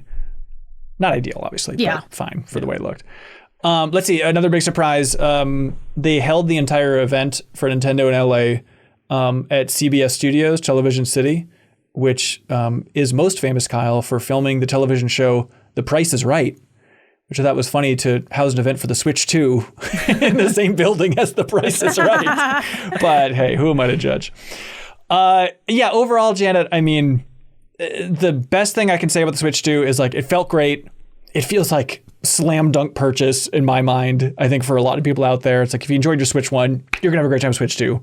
The worst thing I could say is like, nothing filled me with imagination and wonder at this event. You know, I kind of, if I really got overly analytical about it, it's like, it's easy to be cynical about what they were showing. You know, I think the Switch 2 is gonna be great, but at this point, it feels a little bit like, I think it's accurate to think that it's going to have the same level of success that the 3DS did compared to the DS. You know, like technically more impressive, similar basic idea, but it doesn't have that core technological wow that you had with the 3D with 3DS, which amazing. And they'll drop the price in like 6 months and give us a bunch of free games. I can't imagine that, because I think Switch 2 is going to sell like a bonanza. I forgot that had happened, by the way, because I like didn't get the 3DS like right when it came out either. So I'm like, what? I got the new 3DS XL. Like I got that at launch. I forgot that kerfuffle had. Can you like remind people what that was? Because I literally didn't know about this until like 2 days ago. Yeah, you don't feel like an ambassador. I didn't see a badge on you at any point. But if you bought your 3DS out of the gate, then they eventually dropped the price by a pretty significant margin. I'm trying to remember. I think they dropped it down to $179. Was that it? Or 100? Was it? Yeah, I don't remember. Maybe I can look it up. But then because of that, as like a huge apology, I guess, for the 3DS kind of being rough out of the gate in terms of the software lineup and stuff, then you got a bunch of Game Boy Advance games and you were part of the Nintendo Ambassador program. And I was in the camp of like, well, surely they say this, but they're going to release those separately for other people. But it's like, nope. The only way to get those Game Boy Advance games on 3DS was to be in that Ambassador program, which is still kind of cool. I loved having the original WarioWare and stuff on my 3DS. I played it all the time. And you loved that other people couldn't have it. That's what made it special in a very WarioWare style way. It made it feel a little bit better, because when I picked up my new Nintendo 3DS XL and I had my pre-order in, and then like a kid tried to get it, but their parent didn't put the pre-order in, I was like, sucks to suck. And I walked on by and I played my 3DS in my dorm. Oh no. I was like, sounds like someone didn't prepare. I'm like, guess they didn't care enough about it. I don't know. They don't prioritize what you care about. Yeah. By the way, look, my parents disappoint me too. I get it. It went from 250 to 170, which is pretty significant. Okay. Yeah, that's huge. Yeah. Other conclusions, Janet, from the Switch 2 hands-on we haven't hit yet? Yeah, I think same deal. I think I just want to emphasize also like how much I did really like Mario Kart, even though I know it's just more Mario Kart, but it looked beautiful. It was really fun. And again, I personally left more excited for Bananza than I entered. But again, that doesn't mean, like any other thing, just because you like something doesn't mean you can't look at it and have, critical thoughts on it. That's like the whole point of the stuff. So yeah, I just want to emphasize, I think the things that I did like software wise and hardware wise, because I think it is easy to like, from this discussion, it's like, hey, there were a lot of negatives that you could point out. Yep. But yeah, I mean, I like the premium feel. I was always going to be a day one. Pretty much, it's hard not to make me day one. I just like being day one at this point. Part of it is, bucking the trend of how I grew up. I never got to have consoles day one as a kid. So now as an adult who still loves video games and of course also does this for work, day one is easy purchase for me. But that being said, I still have my same, feelings and concerns that I had from before this hands-on event. I do think the launch lineup is a little bit thin. I am looking forward to the stuff they have down the line, things like Prime 4, other titles they have in the works. And we'll see. I'm definitely I'm scared. I'm scared to be witnessing what's happening with Nintendo right now. I think they're also launching a console in a really tough time with what's going on with tariffs on, tariffs off, all of that. So it's like stressful to witness a little bit, but I'm gonna be there regardless, and I'm excited for those who end up joining or just like consuming part of the benefit of what we do for a lot of people is getting a window into stuff that they maybe haven't gotten around to yet or are waiting for. So yeah, hopefully people are as excited as we are, in the sense of I like covering launch stuff. Like, that's super fun. Launch doesn't happen all the time. It's like a rare thing. I mentioned on social, this is my first time playing a console pre-launch, not counting I got the PS5 early, like when press got preview build or review builds for it. And that was really cool. Like it was just nice to be able to do that and see it early, and hopefully what me and Ben shared here on the vlog, on the extended cut, can give you all that insight. Like seeing the comments from someone who was like, you guys did a great job, I feel like I was there, like great, like saved you some time, saved you some money. You can kind of hopefully get those vibes there, through our work. So yeah. And we're talking about doing a big launch day studio stream with the Switch 2 and everything on it, right? Can we lock that in? I would love to do that. Great. Hopefully we can get one. Like, I don't think Nintendo's going to send us one. It'd be nice. That can be that's what the stream is. Just driving around trying to find one. Oh, that sounds great. Yeah, I mean, I think Mario Kart Tour, Right. It's funny because it's like, it's Switch 2, it's like what everybody wants. Nintendo has to do it, of just like make a better version of the thing we loved. It's not exactly inspiring me as a unique piece of hardware yet, especially with the mouse stuff. Like the equivalent of like what they're doing for Switch games of having the Nintendo Switch 2 version of like, hey, it's Breath of the Wild, but now there's a companion app that can give you navigational directions. It's like that kind of feeling of like we're squeezing a tiny bit more of tiny details out of a solid good thing. Like that is how I feel about the Switch 2. It's like that same idea of like, it's a Switch and we're adding some wrinkles that you'll probably ignore, but isn't that cool? But it's like, yeah, you know what? The baseline is still so good. I'm completely in. If you don't want a Switch 2 and you want to stick to PC gaming, you know what you could do, Leo? You could go and get an MSI motherboard. Because MSI, baby, they're on a mission to make custom PC building easy, affordable, and accessible for everyone. With the latest tech and unbeatable deals, you can level up your builds with MSI products. Thank you to MSI for supporting this episode in a big way. So they're supporting the growing custom PC and gaming communities by providing not just products, but they also have resources and tools to make building your own PC easy and rewarding. Because Leo, last time you tried to build a PC, didn't it explode on you or something? Yeah, bad experience made me sad, and I just checked, and it's not an MSI motherboard. So. Aha! There you go. So you can get the Intel Z8090 and the B860 motherboards, which are designed to support the latest Intel Core Ultra Series 2 processors. They have tons of high-performance items on their site, and they can simplify the entire process, and you can save 5% on those motherboards at the MSI US store. You can go follow the link in the description. It's usstore.msi.com. Use the promo code MSIPOD for 5% off. And you can also stack that promotion they have a promotion where you can get up to $120 in Steam codes on top of the motherboard discount. So you can stack that stuff if you really want. Build your own PC, make it easy. This is a great place to start, and you get a discount out of the gate here. So 5% off on the Z8090 and B860 motherboards, as well as the opportunity to stack the additional savings for that $120 in Steam codes by following the link in the description. And thanks again to MSI. Leo, let's leave Nintendo World once and for all. Rematch, baby, from the developers of Sifu. This is that soccer game that we all said, I can't wait to feel that to see how it actually controls. But I guess before we even get to Rematch, I mean, Sifu is a game that, is it fair to say, like, your love affair has only increased with time and thinking that game is more and more special? For sure. I've been going back to it recently, and it took a while to kind of catch up to where I was at, but now I'm past where I was at as far as like proficiency at it, because there's so much to learn about that game. And you just Googling any, 2,000 hours in Sifu and any like 2-minute clip of somebody that they've titled that is a very great watch. Like the flow of those animations is absolutely evergreen, and I feel like I'll be coming back to that game forever. It's just such a perfect vibe, especially with my own music, my own custom playlist that I put on with it. It's just it's so fun to get in that zone. And so I have really high hopes for Rematch, and I played this a pretty private beta this past weekend. Okay, tasteful, private. And what is it like? How's it to control? What do you think? You see people doing like backflip kicks in the trailers, and you're like, is that going to be a specific input the way that it's a specific forward input in Sifu to punch somebody in the crotch? Like, are they going to be that in depth with it? And the answer is kind of no. It's all shots, but it's all contextual. When you're facing away and you press the shoot button, you get a different animation. Or when you're alley-ooping, kind of, very soccer term. If somebody hits it to you and you get the shot off without like getting control of it first, that kind of pass to hit in. That's a bunch of custom animations for that based on the momentum. But the controls are really pretty simple. And I think the distinction between other soccer games, FIFAs or whatever, is that you're only ever controlling one player. It's 5v5 multiplayer. You control the same person. You kind of rotate who's on goalie, and you can tag in or trade off and be cocky and leave being a goalie completely to come help push forward, that kind of stuff. And the ball control is really interesting because you are kind of dribbling it with a button press. Like you get control of it and you dribble it, but you don't go as fast as if you're just running, which is true in real life when you're controlling a soccer ball. So you kind of kick it out in front of you in a tactical way. But of course, that leaves it more open for somebody to slide in and knock it out or steal it.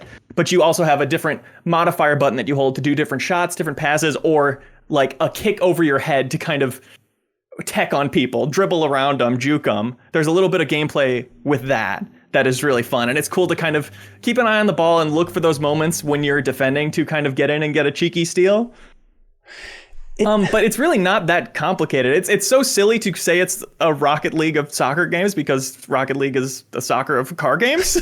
But it really does feel like that as far as there's a high skill ceiling to the juggling and the dribbling and stuff, but it is pretty approachable and simplified. There's no fouls or anything. Oh, it's just interesting. 6-minute matches.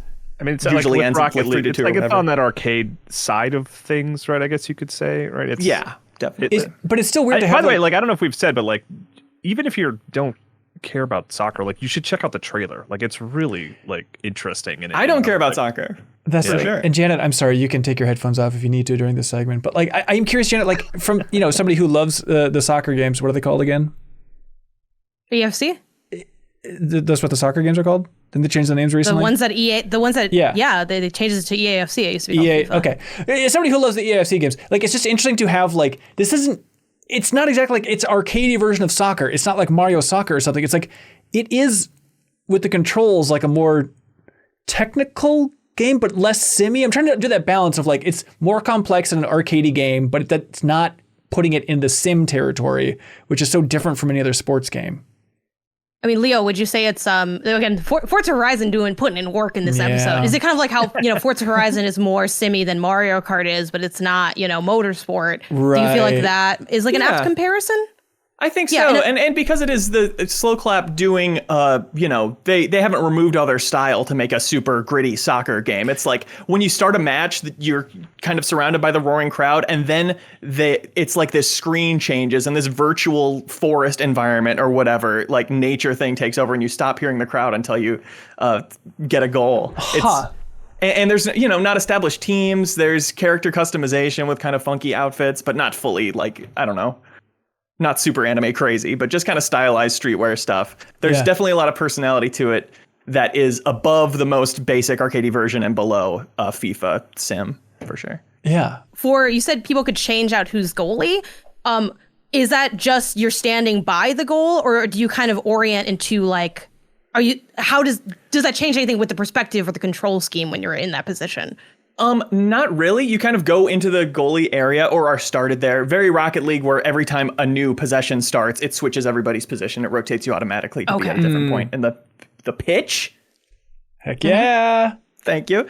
And it's like when you go by the goal, gloves appear on your hands in like this flash of electricity, and it says like sweeper.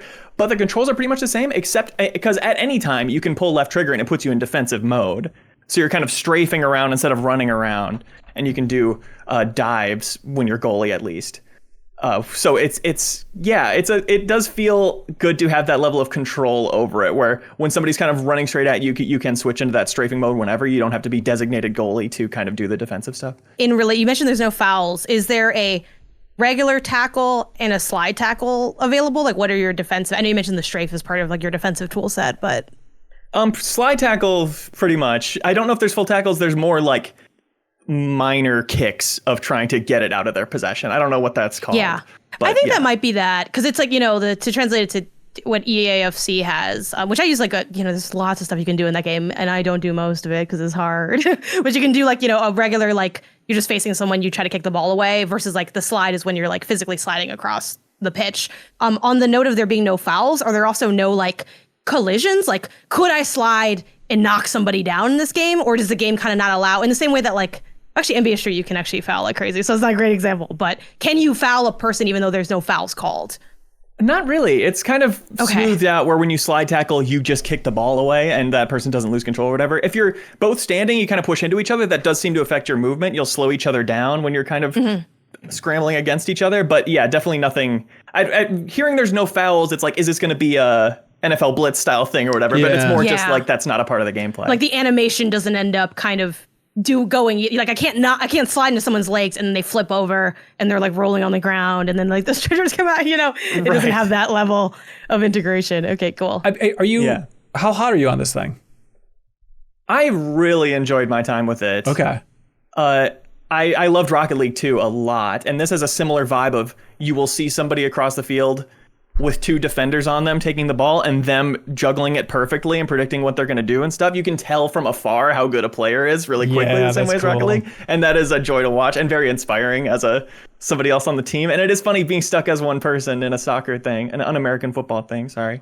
You you really, it's up to you how involved you get and you kind of build confidence as you play more of like, should I even be, same as Rocket League, again, hilarious comparison, but same as Rocket League in that you get a better sense of when do I really be close and push in and try to get involved? When do I need to be on backup for when it gets broken out? Mm-hmm. When do I set myself up for the pass? When am I focused on setting other people up for the pass? There is calling for passes and things like that. And passing is, not a lock on or anything. It's directional in a way that feels like there's a high skill ceiling to it, and doing like fake out.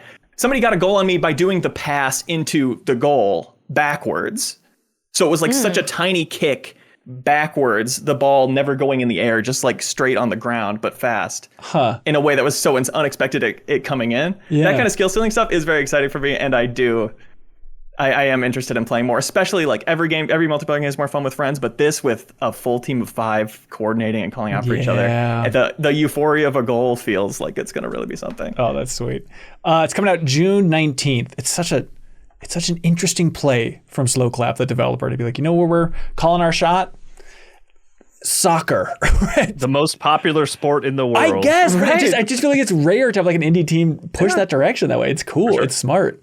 To offer something new for the biggest sport ever, for sure. Like, Yeah. if without the real teams, are people going to be still really interested because they like the sport and because it looks like a unique take on it? I hope that pans out for them. And it is also scary, loving Sifu so much and seeing this game and seeing its like upcoming season of support and battle pass and all of that kind of stuff in it. Right.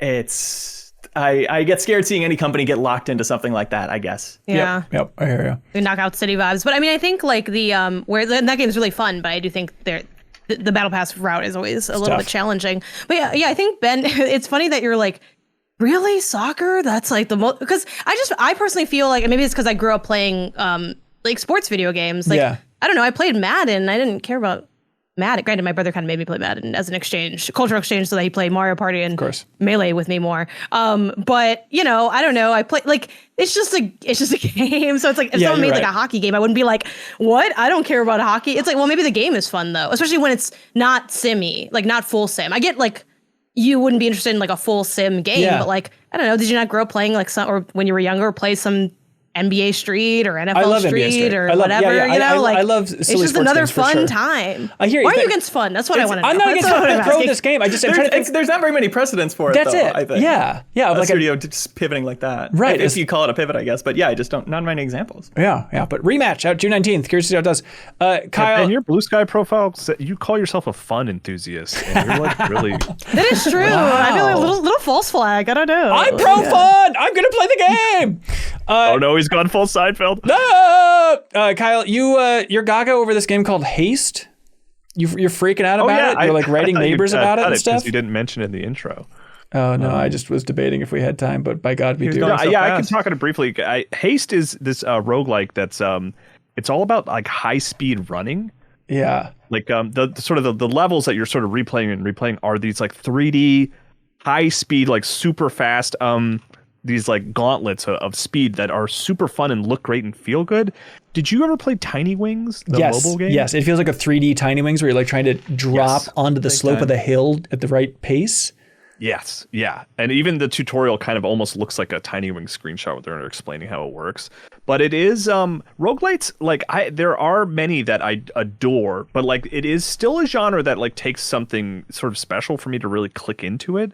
And this is one that's like gotten over that hump where I am really enjoying just like replaying these levels over and over because the sort of the basic gameplay of like that high speed running just feels so good and looks so cool that I'm really digging. I'm playing it on Steam Deck and like it's a go-to one for me for just like let me just like sprint through this level and have a good time doing it. It's I mean, Sonic is like is the easy comparison, but like I really like it a lot more than Sonic because it's less on rails. You know, you're not locking yourself into these like sprinting sort of, I don't know what you would call them, but like loop to loops and areas and stuff like that. It's all just about like little movements, like dodging trees and stuff like that as you're running as fast as you can. It feels really good. I like it a lot. Yeah, and it seems like it's just on Steam right now. Yes.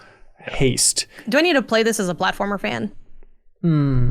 I think I don't know, because it's not really about platforming. It's about rhythm. It's about like keeping that like up and down rhythm. I'll see myself out. Yeah. I mean, I recommend it as rhythm a good games, game. but yes. Like I recommend it as a fun game that's like fun very quickly.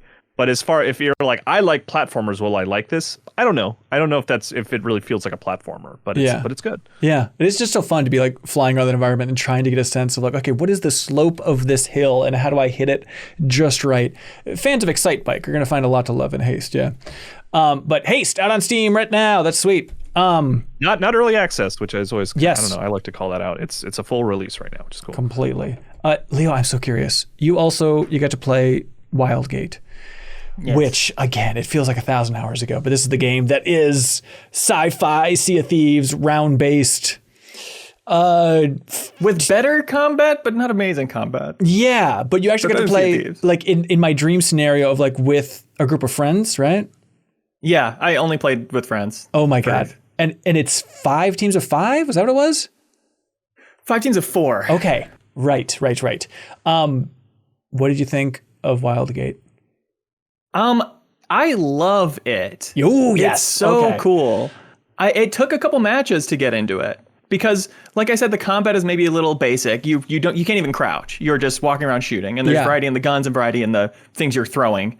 But you know, for it being based so much on PvE, because it is PvE, PvP, you're flying around, going to these different little bases, complete a little PvE engagement, get some loot to make your ship stronger before you get in a PvP fight later on. Yeah. That felt a little like, if this is what I'm doing the whole loop, this isn't that fun. But what came out as we played more and more matches, and I loved it more every time, was like, that is just one decision you're making. And as you get a better sense of all these different decisions you can be making, everything you choose to do becomes more fun and more interesting. Because there's this really interesting, you talked about the developers saying that their goal was to make a multiplayer shooter where you didn't want to shoot everybody you saw. Where your first instinct is not to shoot, yeah. They completely achieved that. And it's so cool because there's that probing phase. You can probe whenever. Yeah. You can have people gravitate towards different parts of it. I ended up probing a lot and feeling really useful that way and scouting things out while other people are doing the PvE or whatever. And you can scout out when there are other ships. And there are all these occasions where it's like, it's too early to be taking on this ship, but they look like they're maybe a little more kitted out, or they're one of the stronger ships. So I'm probing them out and marking where they are. And we are kind of like on the other side of this asteroid in this, 3D space flying around, trying to keep in their blind spot. Right. So we don't get in that fight. And then finding like, oh, this one's parked and it seems like they're all in doing the PvE thing. So we can maybe get on their ship and steal something from them.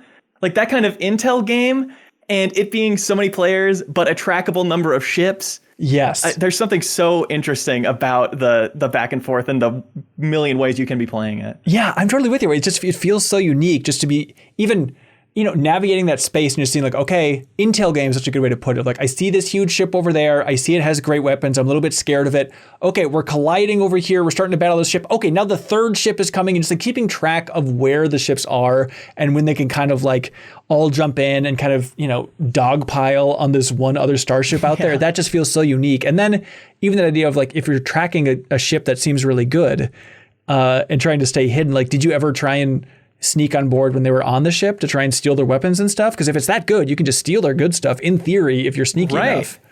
We had a couple designated boarders. Awesome. I boarded a couple times to try it, but a couple people were really gravitating to it and great at it, so we let them do it. And then my other friend and I were kind of the stewards of the ship, switching off who was driving and who was repairing and who was on guns and stuff. Like, us as two pairs coordinating those kinds of strategies was so much fun. But the boarding, like, I'm glad they wanted to do it because it seems so important. There were times where literally we would scout out with the probe as these two ships were fighting, like, that one has a gold gun, a legendary gun.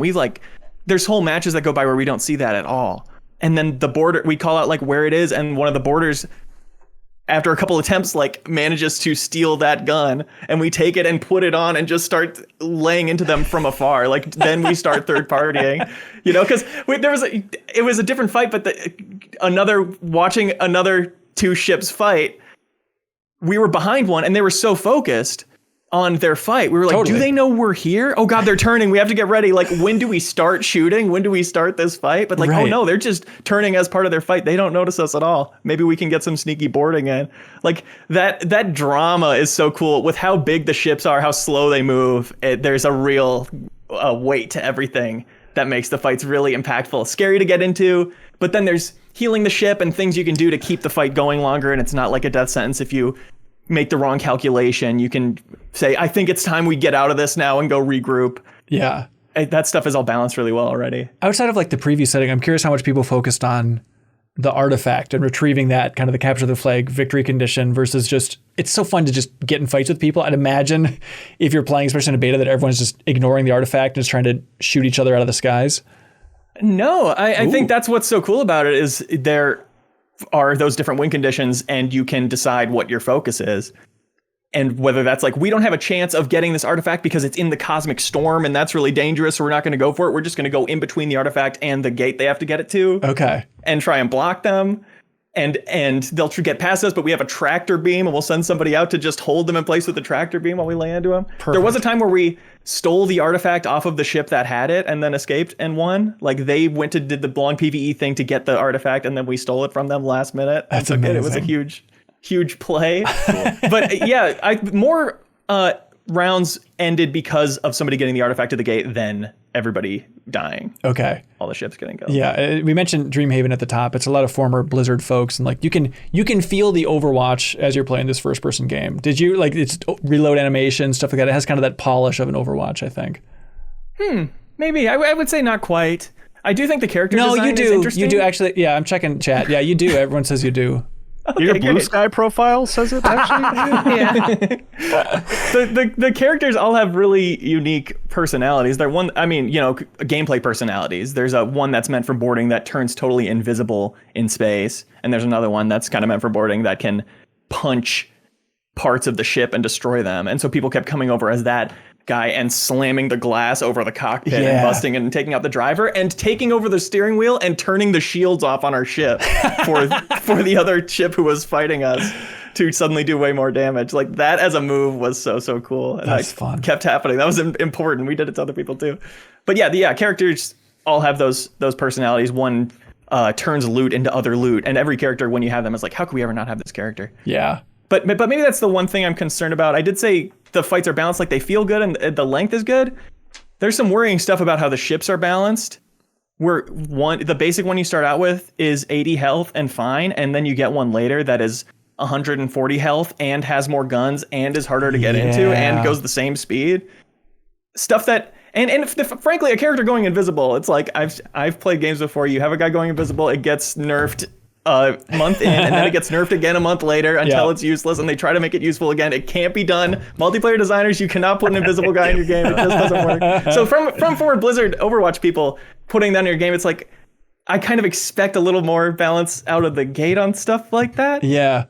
But it remains to be seen how really broken it is. It sure felt good to have the ship with the most health, and it felt scary to see the ship with the most health. I don't know. A part of me, this is coming from a complete multiplayer idiot, right? But like, part of me kind of wants it to be lumpy and not this perfect, finely tuned, balanced thing. I think the fun of the game is a little bit like that chaos and kind of how uneven it can be in different ways. Like, I hope they're not going for a esports crowd with this thing, you know? Except you have to unlock these things and you unlock them 10 times faster if you're winning. Yeah. So you just won't get to them. Like, if it's open to everybody, completely different situation for sure. Yeah. And so they say it's not going to be free to play. It's launching 2025. I don't know if they've narrowed it down anymore beyond that. Do you know, Leo? No, I don't think so. Okay. Yeah, I filled out a post-beta survey, and they asked what price would you want to pay for this? And you said $80? Yeah. Or I riot? Yeah. I only clicked $80. No, what did you put? I said $40. Okay. Yeah. And honestly, I would have paid $50, but I didn't feel the need to say it should be more expensive. Don't tell them. Don't tell always them. go lower. Yeah, exactly. Then you're like, you guys are idiots. I would have gave you 50 for it. Them's the hacks. Wildgate is the name of that. And like Dreamhaven's other game, thank you Backstage Pass for reminding me, Sunderfolk, which is like tabletop game, but you play on your phone and it syncs up with the screen. I'm really curious about it. I guess that's coming out next week, so I got to try and get codes for Sunderfolk, so I want to check that out too. But Wildgate is the name of that ship space sci-fi thing. So excited to play more of that. Oh, we were all like, we like the concept, but not totally sold on it. And by the end, we were all locked for buying it. For Oh, sure. that's awesome. That's so good to hear. And so much time like after the match decompressing. Like, remember when that happened? Oh, it was so cool that you did this. Like all the great signs of a truly great multiplayer. Yeah, absolutely. Kyle, you know what month it is, man? April? That's right. Well, I don't know it as April. I actually scribbled out April in all my calendars, and I wrote Financial Literacy Month, because that's how I know April, which brings us around to Acorns, who's supporting the episode here. Acorns. If you're interested in investing and you need a good place to start, Acorns is an option for you if you want to look into it. They made a whole month reminding you to finally take control of your money with April. Good news is you don't need 30 days. Acorns makes it easy to start saving and investing for your future in just 5 minutes. You don't need to be an expert, Kyle. Acorns will recommend a diversified portfolio that matches you and your money goals. You don't need to be rich, Leo. I don't know why you would singled out in particular. Acorns lets you get started with the spare money in the copy? you've got right now, even if all you've got is spare change. If you just have a pocket full of quarters making your way to the arcade, reroute to the nearest computer and check out Acorns and see if it's right for you. They make it easy for everyone to start saving and investing. In fact, you can get started with just your spare change. We know that. Plus, you can earn bonus investments just for buying what you need from brands you love already. It's a simple tool, doesn't take a ton of time. You can give your money a chance to grow with Acorns. Do your research, look into it. If you're looking for a place to start, Acorns might be an interesting opportunity for you for investment. You can sign up now and join the over 14 million all-time customers who have already saved and invested over $25 billion with Acorns. You can head to acorns.com/MinnMax or download the Acorns app to get started. Head to acorns.com/MinnMax or download the Acorns app to start saving and investing for your future today. Is everybody holding on to something? Paid non-client endorsement. Competition provides incentive to positively promote Acorns. Tier 1 competition provided. Investing involves risk. Acorns Advisors LLC and SEC registered investment advisor. View important disclosures at acorns.com/MinnMax. Whoo! Wow. Acorns, everybody. I knew it involved That's a pretty risk. good, deep, fast voice for that thing. Thanks That so was much. a pretty good impersonation of what I've heard on TV. No impersonating, Janet. I am the person you hear on TV. You know what I You're a bit of love? an actor yourself, yeah. That's right. I'm 8-Bit, everybody. Also, shout out to them. You can buy physical games from their store and put it in a console and play that on your TV as well. Special shout out to I'm 8-Bit because each and every week they're very generous, right, for shipping out a prize to whoever has the best question. But stay tuned, there might be a twist this week based on their generosity because in their store now, they have the vinyl soundtracks for Persona 3, 4, and 5. Specifically, this is the Mega Mix vinyl soundtrack for Persona 3, 4, and 5, which is kind of a greatest hits of some of the greatest video game soundtracks ever created. So if you want the vinyl soundtracks there, you can go to im8bit.com. Use that promo code Happy Birthday Mr. Rossetti. Happy birthday, Mr. Rossetti. It's in the description below if you want to check it out there. But use that promo code for 10% off of everything other than the Persona vinyls and everything under $100. Other than that, use that promo code for 10% off. But you should really kiss some I'm 8-Bit butt and check out their store because they have the vinyl soundtrack for Persona 3, 4, and 5, this mega mix. And so they suggested, hey, what if this week there wasn't question of the week? What if there's question of the week trifecta? 3 winners this week. So look alive because these folks are winning the soundtracks for 3, 4, and 5. We're shipping all those out accordingly. So please look alive. All right. Persona 3 reference. 3. That's exactly cool. it. That's exactly it. So are we picking 3 winners or one person gets the 3 soundtracks? What did you? We're picking 3 I winners, missed it. man. Okay, I was just making sure. We got 9 it. soundtracks total. No 3 soundtracks total. One person gets a soundtrack each. Okay, here we go. Okay, got it. It's 3, and then it's plus 3, and then it's divided by... Sorry, I am 8-Bit. All right, community questions. Yeah, 8-bit. I'm completely. Wait. Start over. Okay, go. Slick James writes in, hello, MinnMax. They just say Eminem, but I guess that's us.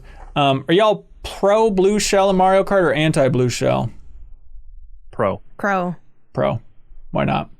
Leo's driving, and he's driving to his conclusion, and that conclusion, of course, is one thing and one thing only. Bread. He says he's bread pro. is taking a while. We started fast. Yep, sorry. I don't think I'll ever take Mario Kart that seriously in a good way, right? Like it's always just meant to be fun for me. I'll never be competitive about Mario Kart.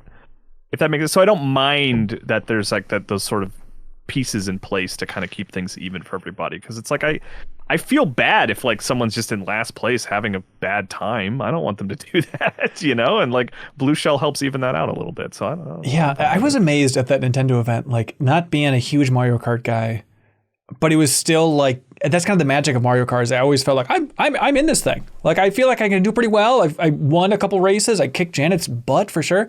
But it's like that's amazing. It's kind of the magic. That's true. You did win one of them. Yeah. I said one of us is gonna lose. Who's it gonna be? And my fears are true. It was me. I was the one that lost. But isn't that amazing, Janet? Like in that big group of 24 people that for the knockout tour that we felt competitive. And I think part of the secret is they had a bunch of Nintendo employees in like the back row, and I'm sure they were kind of sandbagging it a little bit to make everyone feel good. I think. That's my theory, but it is. Yeah, probably if they were there, which really humbled me when they beat us at some of those Mario Party mini games, because I'm like, they're not even trying. Like, so, yeah, I like it. I like it, but for different reasons than Kyle does. Like, I don't care about people also having a good time. Like, that doesn't matter to me. And I am competitive. I do want to win.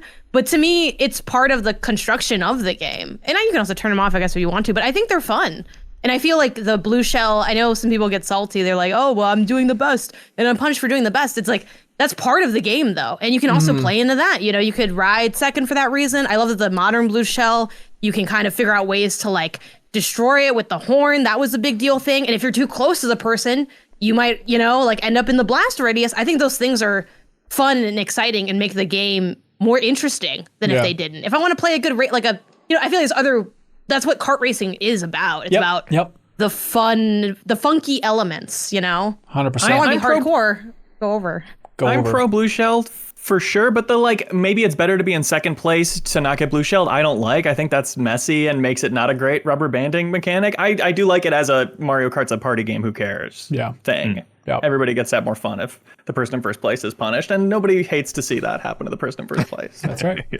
Parker Aiden writes in and says, MinnMax runs on Patreon. Thank you. That's true. What has been your favorite new show plus to do? Was there ever one that you expected to not like but surprisingly enjoyed? I upped my membership to the $10 tier this week to try and support another episode of Scripted Podcast, but alas, I'm still excited for a new Charge Shot episode next week. Yeah, Scripted Podcast, the reign and the run has ended because now we got a Charge Shot coming up next week for New Show Plus, which is our show that we let the community vote on each and every week at that $10 tier. If you're new to MinnMax here, you can check out our YouTube channel. I went through and just scrolled through the full playlist of New Show Plus based on this question. It was a nice kind of humbling moment of God, we've done a lot of really weird stuff. If you go back through now years and years of New Show Plus, there's some really fun stuff in there. But what jumps out for number one most fun to record for y'all? I like the cooking ones. Cooking? Because they're fun. You can get a little element of, window into people's lives. You see a different room in their house, or apartment, which is spicy. Mm-hmm. New room, new content. And also, not gonna lie, selfishly, it means I have food to eat for after the show. So it's how can I make a chore content? Hell yeah, baby. And I hope you got to expense those groceries. I guess I forgot to bring it up. No, I didn't, but that's on me. Always be expensing. That's what they say. So I did expense the mallet I used to hit the pumpkin that I made with Kelsey. So that was something. Still use that mallet today. Great for tenderizing meats, Yeah, thanks, Patreon. Yeah, Jen, I was thinking of you because I was thinking just normally if I'm running the tech for New Show Plus, even if I'm having fun, there's always a little bit of tech stress involved. Is the stream running okay? Is this working over here? Yada, yada. Or if we're doing it in real life one and we're streaming it, it's is the stream maintaining? There's always a little bit of stress. So I'm just thinking of pure joy. Janet, I gotta say, getting day drunk with Nintendo on wine. Yeah. And playing those, just drinking a bunch of wine at 2, or just at, noon. That was about as fun as you think it would be, playing a bunch of NSO games drunk on wine. I agree. It was a great time. Yeah. I that show is very fun as well. Lots of great ones over the years, of course. I liked the run we went on when you were on paternity leave. Yeah. That's a great little stretch here of interpreting your New Show Plus ideas. Yeah. The ones we couldn't really understand and couldn't ask you how they worked. Right. We brought to life in little 10-minute segments. That was fun. And then reworking MinnMax from the ground up. Anything that's Photoshop based, with the tier lists and stuff, I think that's really fun because there can be a lot of playing with the tools, being funny with the gadgets you have, I guess. Yep. Sometimes when it just ends up being a gameplay one, it's simple compared to other new show pluses. It's almost so too basic. It's too basic. I agree. Yeah. And also just thinking about like, I was looking at that playlist and I was like, oh, when we had that giant run of like going out and playing that game of chess in downtown Minneapolis for like nearly 2 hours. And I remember like the weather was perfect that day. It's like, God, this is what I loved about New Show Plus, that it can like force us into the situation where we both bike to downtown Minneapolis in the morning to play chess. Like that was so fun. That was great. And then maybe selfishly looking through that list, like when I called up that Kayla lady that I graduated high school with, and we just remember just about high school. That was like, so it felt so self-indulgent, but the fact that like it struck a chord with some people was so sweet. And then like, you know, I have like I'm pretty hip with Facebook, but like we have like a Facebook group for like a graduating class, and like months down the line, somebody else found it and they put it in. They're like, what is this? This is the craziest thing ever. This is a YouTube video talking about Ryan Sundstrom and all these super specific people. And so that was fun to see. Air Rodan, they say, hey MinnMax, with the Switch 2's reveal, everyone's now calling the original console the Switch 1. How do y'all feel about adding the 1 retroactively to a console or any piece of media? Do you think it spoils the intent of the original name, or is the 1 really needed for clarity? I love that you care about that. I kind of am with you. It's soiling the good, clean name of the Switch now. Forever it'll be ruined. Too bad, so sad. Shouldn't have called it 2. I call it 1 now for clarity. Yeah, I think that the advantage of the clarity is helpful. I think because people are just gonna in a couple of 2 years, we'll just be calling it Switch again, right? We'll just refer Switch to 2? like, oh, did you grab your Switch? I don't know. We never did that for PlayStation. No, but I think it's because they have the numbers and they have the abbreviation PS something. But I think with Xbox, like I'll say I played on Xbox, and the only thing I usually do call it though is the type, because some people, Series X versus whatever. Such a mess. But if I'm talking just to people, I'll just say my Xbox. Yeah, I do. Xbox, I think, works the same way, but I also wonder if that's just because they made the name so confusing that you just eject from even trying to communicate that. I think that's right. That does help, yes. Xbox I'm trying to remember back in the day, kind of like, we had this, we went through this before, right? With the PS2, but at what point did we start calling it the PS1? Like, I don't remember that pivot, but that's weird to think of the time where we just called it PlayStation. Yeah. And I guess I do call them like PlayStation 3. I think for the PlayStations, I do say the full name, right? PS4, PS5. Yep. Yeah, and when you have a family, it's like kid 1, kid 2. It's That's like, how all it right, works. you're not child 1. You get it. You used to be just kid. Kid 1. AR also said, sorry, I cut off their comment because they also said, oh, and thanks and subscribe to Pew Pew Bang. Thank you, Air. Great question. Banger episode. Max writes in and says, hey, crew, I'm curious to hear your take on Bungie's reveal of Marathon. Since it isn't listed on this week's topic, I'm hoping for maybe a quick take on what y'all thought. Destiny was the game that turned me towards gaming podcasts, eventually led me to hearing Ben and the other cohorts on the Game Informer show when we talked about Destiny, probably with the cover story stuff. That's interesting. I figured the reveal of their next big game would be interesting to hear from the cohorts or how you're feeling about it. Yeah, I don't think there's much enthusiasm at this point based on the reception so far for Marathon. Like, I don't know, did any of you watch the trailer? Did you have hot thoughts on that reveal? I forgot to. I'm watching it now. Just make this segment last for 4.5 minutes. I can absolutely do that. It's a multiplayer game, right? Like exclusively. Oh boy, yeah, that's where we're at. Yeah, good. it is an extraction. I'm busy that day. Yep, I know, Kyle. I also just don't like Destiny, if I'm being blunt. Like, yeah. I'm kind of out on Bungie, honestly. Like, I am. Like, Destiny really underwhelmed me. I gave it another shot when 2 came out. It continued to underwhelm me. I just like... As a big Halo fan. I appreciated Storiel and his argument he was making on social about like, man, I've had much better time with Destiny than any Halo mission. Everybody getting nostalgic about the single player Halo mission. I think the level design is so much better in all of these different Destiny moments. I appreciated that take because the rest of us probably were like, fair, yeah. Yes, I love the look to be positive. That's the big thing. Awesome. I think the art direction is awesome. It's all kind of like this green cyberpunk. Their key phrase they're repeating everywhere is, quote, "Escape will make me God." Which is like that's cool. A that's bold, intriguing. weird cyberpunk angle. And so it is, team-based extraction shooter is the idea here. And like, I think the gameplay, I haven't gotten into extraction shooter yet. I think for me, if I really want that experience, like I'll play Fortnite or PUBG and just go to a battle royale, which is going to give me, in my mind, a lot of the similar emotions. But maybe I'm just naive and I haven't experienced this genre until its glory. Can you play yet. Sabrina Carpenter on Marathon? Because that would move me in one direction. I gotta be honest, I haven't played Fortnite in forever, and I went in and I said, how do I get Sabrina Carpenter in here? And I was like, honestly, Fortnite The Crew, that might be the best deal in gaming, because I was like, $11.99 and I get all of this. And then they're like, I bet you're not going to remember to cancel it. And I'm like, you might be right. Like, we'll see. I'll take that bet. But yeah, she's here now, and she's great.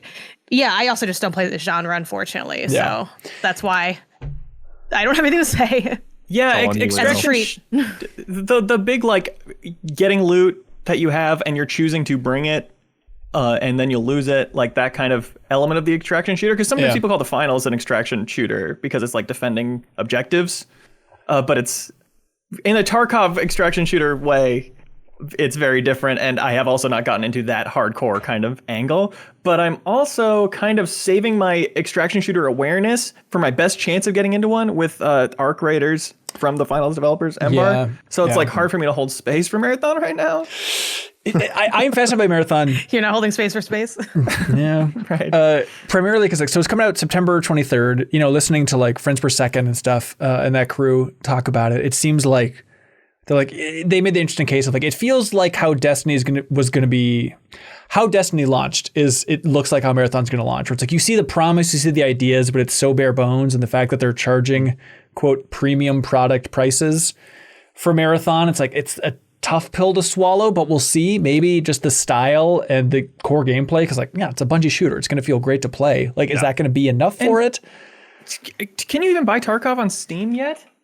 I don't know. I don't think so. Tarkov is this absolute smash hit industry changer that made Marathon the way it is from its success, and you can only buy it on Tarkov's website. Right. At full price. It's crazy. Yeah. Yep. So maybe the market exists for it, is all I'm saying. It is weird, though.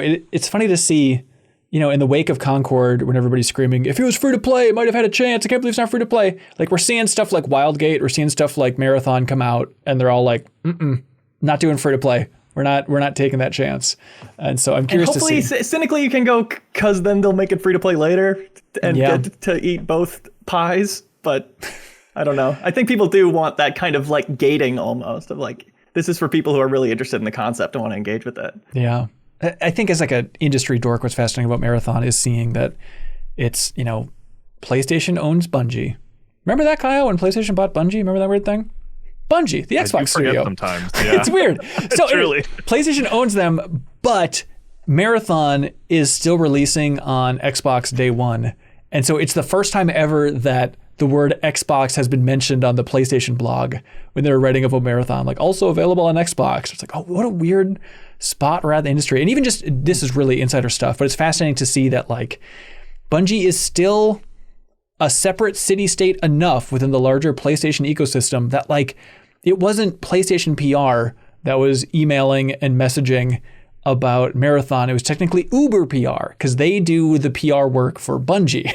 So it's like that. It's still fascinating to see that like they're separate, but everything I have heard is that all of these studios that are owned by larger gaming companies that are still trying to be like, we're separate. Like the gravitational pull is like, not for long, sucker. Like eventually you're going to be in the mothership. Even people like Bethesda, I think we're in a similar situation over at Microsoft, right? Of like, oh, we're kind of a separate entity. We're still our own thing with our own PRs. Like eventually we're all getting absorbed. And so this is maybe, we'll see, kind of the last hurrah of a Bungie. I'm not with my that parents. feels separate. I have my own entrance and my own key to that lock. Okay. Yeah. So curious to see how it does, but not champing at the bit for it. Let's see. Sam Shepard writes in, with the launch of the Switch 2 approaching, I'm getting ready to free up an HDMI port on my TV for the new console, and odds are I'll be disconnecting my Switch 1. It had me wondering, do any of you keep a previous gen console hooked up to your TV, even though you've got the newer system installed too? I unfortunately just don't have the ports to really facilitate as much hooked up as I want to. So I'm going to cheat the question a little bit, because I rotate out. I have one port that's like a console on my TV. So it's either the PlayStation, it's what I'm playing. The PlayStation, I'll bring out the Xbox when I play the Xbox. But I also have on deck, side, right, ready to go now. The cables are there because it uses special cables. The PS3 is there, locked and loaded. And I played that the other day, and I played... oh my God, I played Midnight Club LA edition for the first time, because I only played dub edition on the PSP. Of course. And also growing up, I didn't realize, even though I was pretty locked in because I read like magazines and stuff, but I didn't realize that sometimes the game versions on those were like just it on handheld, and sometimes they were like fundamentally different games. So when I played Tony Hawk on the GBA and loved it, and then played the remake and was like, can I not play this game? I'm so bad at it. It's because the GBA version is way different than the regular version. Anyway, TLDR, oh my God, Midnight Club LA, holy cow, what a game. So yeah, it's fun to go back and yeah, it was incredible. Nice. I was having the night of my life that day. I was playing some old, I finally played NBA Street Volume 3 because I never got around to it, the home court one or whatever. So we were like going back and forth and play. Yeah, it was, man, what a time. I was like, turns out there's a lot of good games back here if you go back in time. Yeah. The work's already been done. We know what games are good already and you can just have fun. So I love having a retro thing at the ready. That is nice. Cool. Yeah, my PS3 is just hiding in the, I think it's like on the shelf, I guess, but I can plug that in a pinch if I need it. But yeah, I guess previous gen hooked up to the TV at the same time. I don't know. I'm trying to think of what instance that'd be really handy. And I guess it is just for like playing PS2 games on your PS3 if you have that capability with the older versions. But we have a GameCube pretty much ready to get plugged in, but it doesn't have a port reserved for it, but it's always right there. Yeah. Do you have like one of those little like adapter things to like? Yeah, one of the little boxes that I frankly hate and makes it really bad to look at. Oh, we gotta get a different one. Yeah. But yeah, mostly for Double Dash. Oh, interesting. Love it. I love it. Let's see. We got, of course, a question. Manta Guy. Hey, MinnMax, which of the following do each of you think has the best shot at sweeping dumbest thing at this year's MinnMax Awards? With 8 months still to go. Is it going to be $80 for Switch 2 games? Well, for Mario Kart specifically. The Assassin's Creed Shadows Discourse. The Minecraft movie Chicken Jockey Scene Shenanigans. Sony raising the price of the PS5 outside of America for the second time. I think it's none of the above. I think it's Welcome Tour for $10 is my number one dumbest thing. Is it weird that I'm kind of charmed by the Minecraft thing? Like, I don't think it's great. It sucks that they're making a mess in theaters, but like, I don't know. I want to take my kid to go see it because she wants to sort of participate in this weird thing. It's like kids are watching the Minecraft movie the way people watch Rocky Horror Picture Show. Yes. Like, it's become like an event that you go to and you like, you know, get into it and shout at certain sequences and stuff, which I kind of think is fun. But I do recognize that it's tough for the theater owners because like people are getting too rowdy and getting ridiculous. But I don't know. I'm into it. Kyle, I'm so glad you had the take. I am 100% there with you, man. And like, I saw the Minecraft movie. Ben's throwing the popcorn. He's leading the charge. Yeah, I saw it on Tuesday, and I was asking the people as I was buying the tickets, like, oh yeah, is this movie been doing well for you? They're like, yeah, if the room gets too rowdy or people are throwing too much stuff, like, come out and let us know as theater owners. In the back of my mind, I'm like, no way, dude. Like, that's the fun is having this kind of event. And Kyle, I have so many thoughts on this. The level of snobbery about the Minecraft movie is blowing my damn mind. Like, everyone be like, oh, it's just a bunch of memes. Everyone's just, the movie's just nothing but memes. These kids are just saying memes. It's so stupid. I'm like, this is the same director as Napoleon Dynamite. You think back in 2004 when all you freaks were quoting that wasn't just a series of memes and you thought was funny? Like, I was lukewarm on Napoleon Dynamite back when that came out, but I feel like so many people. Right side of history. Let's go, yes, Ben. Thank you. So many people. I'll go to bat for Napoleon Dynamite. I know your family's a freak for that. Napoleon Dynamite rewatch party, anyone? Yeah. But no, I think there are so many people now that loved Napoleon Dynamite back in the day and now are being snobs looking down their noses at Minecraft movie because it's just a series of memes. I'm like, you guys, you should take a long look in the mirror because you're officially the oldies at this point. Put your vote for Pedro shirt on and look in the mirror. What have you become, old people? What have you become? I mean, Napoleon Dynamite was kind of subversive and indie versus the biggest movie. What have you become, Leo? Trying to tear down this fine corporation for no, that is absolutely true. But still, like, imagine like the thrill of like the stupid, nonsensical memes of Napoleon Dynamite, but now combined to your favorite game of all time. Like, you can't fault these kids for getting so damn excited about it, you know?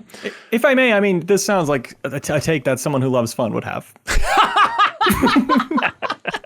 So I think that's great. Did you like the movie? It was fine. Exactly. And that's my beef, because like you'll say all this, Ben, but like the truth is you don't think it's good either. So it's like I'm not going to say that it's Minecraft not movie. about the quality of the movie though. It's like a social event. Yes. That's like I want to take my kid and her friends. Like I want to take her friend group to the movies, which we've been trying to coordinate, because it's like this weird memorable thing, you know.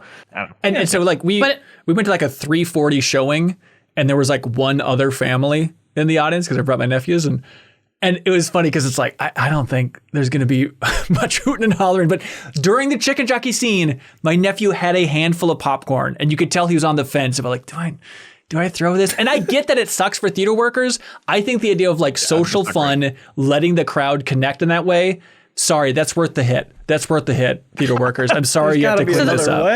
No, there's no other way to connect. This is where Ben's like, this is where I leave worker solidarity at the door. It's true. This is the one instance. One instance. You got to do it. You got to do it. You know, we all, as a tree, we all have that, I guess, for something. But okay, it sounds like this is going to win dumbest thing, though. What about a viral meme where we like all sweep up together after the movie's over? That'd be great. That'd be wonderful. Truly, you this bring your broom to the Midwestern Minecraft trend. movie. Chicken jockey sweeping. So probably not dumbest thing. I think the dumbest thing they listed was probably, I think the dumb things they listed here are a little too serious. Minus the Minecraft movie, I guess. Yeah. You know what I mean? Because I feel like the $80 thing, that's more of like a conversational talking point, where to your point, Ben, the welcome tour for $10, that feels like it's not really harming us too much, but it's just so dumb. It's so dumb. I think that's dumber. Yeah, the $10. Yeah. Mm-hmm. But the $80 thing also is like one of those things that's so big where in a conversation like that, we tend to go like, how do you find something more impactfully done than this or whatever? But maybe that'll make it more. I think it would make, it's going to be in that conversation, I think, is the thing from the list that the write-in gave. Yeah. Kyle, you'll like the Minecraft movie. It has flavors of your beloved Napoleon Dynamite in there.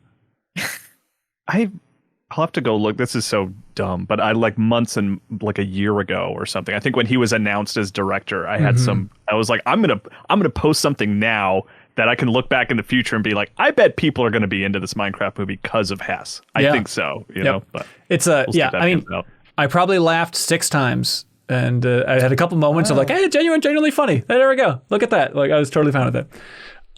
It was fine. Everybody, stop being mean. Don't criticize. Not like it. Don't criticize anything. It's fine. Yeah, it's not fair because kids like it, so you can't say it's not good. I was an adult. I laughed. What else do I want? 6 times, Janet. I don't know, but you say that. You say that, Ben. But when I told you that I liked 80 for Brady, you were like, "Really? You like that movie?" How dare you? That is not true. I don't know, Janet. I ain't said nowhere 80 for Brady ain't better than that Minecraft movie. I'm gonna throw it out there now. Let the record show. I said, like you're passionate with that one, but also I watched that movie on a flight, and I said I also defend it. I'm an 80 for Brady defender. Absolutely. You're misremembering Are you a that. fan? No, I don't know. You said huh. I mean, what's that supposed to mean? Come on. Because if you had like one movie to talk about on a podcast with Remap, I was like, 80 for Brady. It was an odd choice, is all. That's where I was coming from. Well, you know what? Let's put a pin in this here. You know, we'll circle back. We'll circle back. You know, I'm going to circle back to this, Janet. Editing that travelogue, I was annoyed at you respectfully. Because when we were yanking on that Switch 2. Let's put it all out. Yeah, we were yanking on that Switch 2 and it detached. You were like, you press the button. And I was like, I didn't press the button. Like, you press the button.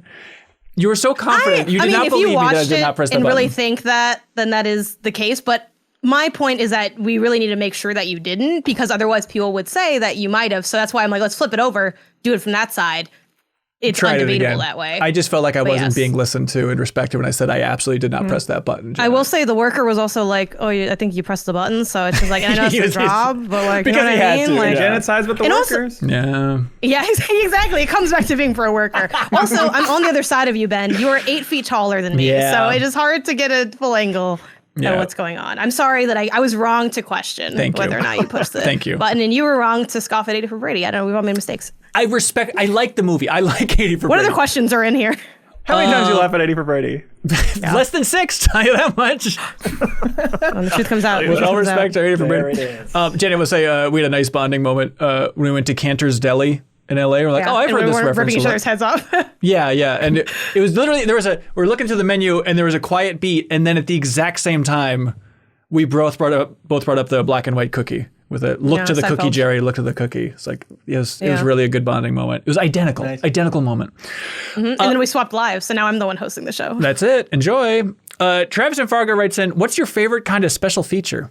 commentary, making of, bloopers. Bloopers are great. Bloopers are great. Who doesn't love I blooper? do actually. I will go to bloopers because they're usually like it's like a 3-minute video that you can just kind of throw. Like, you know what I mean? But commentary is like a commitment, right? Yeah, nothing's worse than a blooper reel that isn't funny. It's like, boy, if you can't cobble something together, this is the biggest damn bummer. Like the ending that we all know and love. Say it with me. The ending bloopers to Coming to Toy Story 2. America. Don't mention those, Okay. Kyle. They haven't aged well. No, but Coming to America, like the sequel to Coming to America, they have like bloopers at the end. It makes it look like the least funny set I've ever seen in my life. It's unbelievably sad. Pluto Nash had a similar Oh, experience. okay. At the end of it, yeah. The Eddie Murphy vibe overall, yeah. Right. I really like the theatrical trailer in the Ooh, bonus feature. interesting I did that for choice. I watched Oh Brother, Where Art Thou for the first time. Ooh, okay. For Remap. So we're not just watching A for Brady, we're watching other stuff. And it was really cool seeing that after seeing the movie. I didn't know anything about the movie at all before I watched it. And then seeing the trailer, I'm like, oh my God, they spoiled the entire movie, which is really funny. Just how, like, you know, again, I don't think there's anything wrong with it. Things changed culturally. At the time, it was much more common to really put like the most exciting thing in the trailer. But now I think, you know, culture has just shifted in a way where there are still spoilery trailers, still but out it's so much there. more frowned upon. Well, like literally they had the entire plot of the movie, including the plot twist that happens in that movie was in the trailer. I was aghast. So I get a kick out of those, especially for older films. It is kind of fun too, because like some movies I think are a little more timeless. Like Oh Brother Art Thou, like the movie itself I don't think has aged like foul cheese, but for some reason trailers age. Like you go back and look at like the Avengers 2012 trailer, it feels like, what was this, made in like 1996? Like some reason just nothing ages like a trailer. So it's fun to see a movie that's relatively timeless, then see how they're marketing it and just feel the weight of the era. I love trailers for other movies on DVDs and stuff. Like when the trailers play beforehand and it's trailers from the era, or at least the era of when the DVD dropped. Yeah. That's always like half the fun of going back to it and so fun to get in the mood that way. And when Marie and I get like a Blu-ray and it says you have to be signed into the internet so it can stream in like current trailers, horrible. Snap that disc. I've never seen that, but I don't have like Blu-rays to that level. I have like maybe 3 DVDs in my house at this point. But yeah, I also like this stuff I can't get as easily otherwise. Like same thing, I got the movie Rudy and like the interview of the guy who Rudy was based on, like the real life Rudy. It's like, oh, that was fun to get, because I was like, yeah, because that was my first like thought of what part of this is real, what isn't, and just having some of that in the DVD was kind of nice. Like I think it's a fun supplement for things that you nowadays might just Google, but instead you can just like get the behind the scenes. Like, it's just fun. I love all those things in there. Yeah. It's a good time. My favorite behind the scenes thing is something that I don't think I've ever even seen it on like a DVD or a special edition or anything, but you can usually find it online where it's just, I want raw footage of the set, of directing actually happening. And usually it's packaged as like B-roll. Like, you know, if they're making some video about behind the scenes of this movie, they'll just share it as B-roll. But if you look up like B-roll of directing on these big movies, like, you know, I've watched all the Jurassic Park behind the scenes stuff and it's fine. There's some, you know, there's that classic James Earl Jones hosted 30-minute video, which is super important to me. And my love of behind the scenes content. But like the best content I've ever seen for Jurassic Park is there's like 6 minutes of just like Spielberg directing the kids. And it's like as they're getting in the cars outside the visitor center, but actually like hearing like him direct the actors on the sets. Like this is what we want, is to actually get this raw footage of how a brain like that works. And it's so rare because normally it's just rapid fire interviews with all these people. Ben, I rewatched Jurassic Park because of Blank Check. Yeah. That movie holds up. Good movie. Good. Yeah. What stood out? Gosh, The dinosaurs. Like, Probably the dinosaurs. woman who plays Ellie. Why can't I think of her name? Laura Dern. I was just very focused on Laura Dern and the whole sequence of her running to. Oh my God. It's like amazing. Just so good. So good. Why does she say run? Remember, she sees Alan Grant and she says run. Is she motivating herself or is she telling Alan Grant to run because she knows there's raptors in there? I think it's because the power's out and she wants like the power to be running. Yes. Yes. I was also thinking that power conversation. Luke Freer says, hey, MinnMax, what was the first game to do the wait until the monster's mouth opens, then throw a bomb inside to damage them boss design? Wonderful question. Ocarina's my first that comes yes, to mind. gotta But be. I don't know if it is the first, but it's the first I remember. Does it need to be 3D? Like I was looking up like, okay, how do you kill Sinistar again? You just kind of, because I think of like a big face, like anything with a big face, which you just shoot it enough for a lot of these old things. Like even Andros, right? Nothing goes in the mouth of Andros. That's rule one for You shoot Andros. Andros. Yeah. You just shoot his eyeballs. Yeah, yeah. So in the mouth, I think it's that, what is it? The fire boss, what's his name? Dodongo. Yeah. That third. Or, so it doesn't matter. But yeah, the fire temple. Yeah, the final boss. All right. Link's Awakening, you kind of have a guy eat a bomb, but it's like 2D, so you don't really throw it right in the mouth. Yeah. Don't they slink over it? I think that'll count. Yeah. Chat, let us know what we're missing. Sincerely, Eric writes in saying that apparently I told him, quote, hey, do better. Go on a quest and I'll see you in 1 year, when he was talking about his sobriety, and he made it to 1 year sober. Sincerely, Eric. So shout out to Sincerely, Eric. Keep on going, Eric. Congratulations. Jor Sneezy said, how do y'all deal with the word sure? My boss uses it as an absolute yes, but my wife takes it as a no. Personally, I take it as a yes, but only because you want to. Very few other words cause such confusion in my life as sure. Sure does merit a follow-up conversation, and most times it comes up. Especially because Janet will lob this out when I'll be like, hey, do you want to do this? And she'll go, sure. It's like, that's the equivalent of a hell no in my mind. Oh, no. So I like to do SHORE, sure, which we do that in my household. And it basically means like, yeah, I guess, but like maybe I don't really care to do it kind of thing. So when I say that, it's like, oh, I guess, like, sure, yeah, you know. Okay. I don't know how often I say no to things you ask me, but I gotta be honest. I think, well, like, Unless they're things I literally can't do because I'm busy. I feel like a couple of years ago at MinnMax, I had the epiphany of like, just asking if somebody wants to do something. You don't get that much info. So I've started doing the behind the scenes when I ask people if they're interested in this new show plus or doing this or going on this trip. It's like scale of 1 to 10, how much you want to do this? And I feel like that changes so much. Some people are like 10. I do like Yeah. that. And other Yeah. people are like, I'm a 4 on this one. It's like, okay, that means everything. If someone's a 5, they probably would have said yes, but now I know that like they're not going to be that excited to do this type of content. Yeah. Like that's really important, I think. I mean, yeah, honestly, that's honestly how we handle it in my relationship too, is there are so many things we want opposites of, and it's like, out of 10, how important is this? And that's like, a sure does kind of lead to that kind of conversation. Yeah. How much do I not want to do it versus want to do it? Right.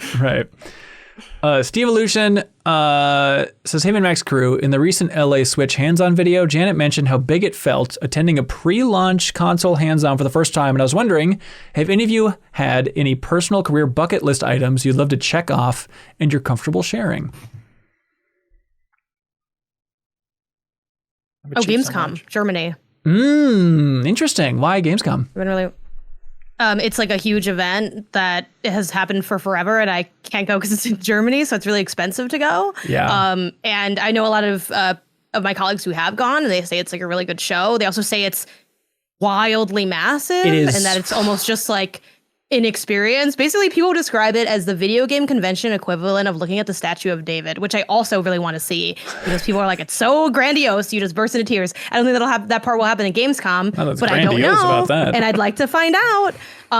Yeah, and I just think it's like what an incredible combo to be able to, like, it's always a treat for me whenever I can travel almost anywhere to do game stuff, even if it's just like a different part of California. Like, I think it's really a cool perk of the job. Totally. So it's like, oh, you're telling me I can go to this really incredible convention in a part of the world that's really cool that I otherwise may never get to go to because, you know, I can travel on my own, but there's a lot of places in the world. And like, frankly, I have other places like Italy and Japan that are a bit higher on my list. So it's like, this is a great, nothing but good things. Oh, the idea of going to Gamescom Germany. So that's at least one of mine off the top of my head. I went in 2013. It is cool, but like that, it is massive. It is just a mass of people in Did you burst into tears when you saw it? Nah, not quite tears. It was more just kind of being overwhelmed and like, just, you know, at E3 is like, okay, going from West Hall to South Hall or whatever the two different convention halls were called there at E3. And it's like, imagine that, but it's like, you have to walk,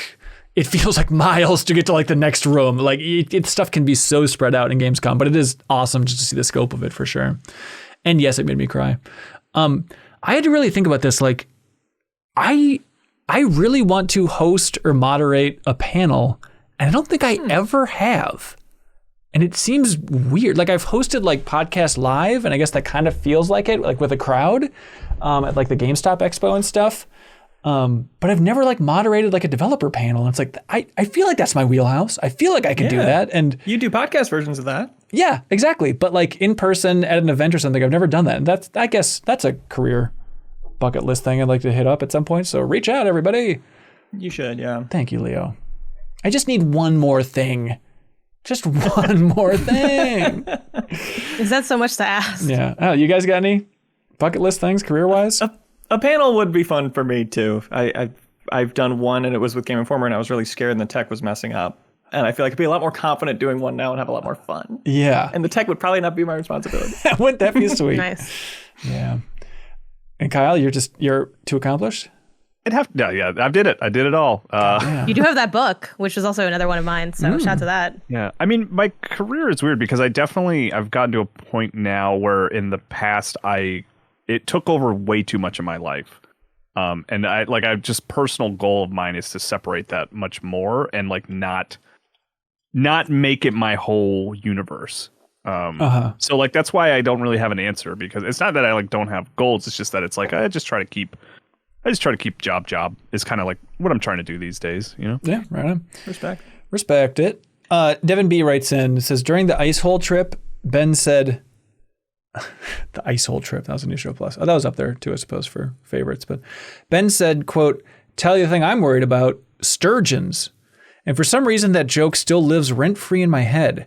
What's a joke or a comment another cohort has made that still makes you laugh? Thank you, Devin, for liking a sturgeon joke. The last 2 10s when Jeffem said, thank goodness you're gone, in regards to thank goodness you're here. Simple. Yeah. Mean. Yeah. Biting. Yeah. It's Jeffem, baby. That's peak Jeffem content. That is good.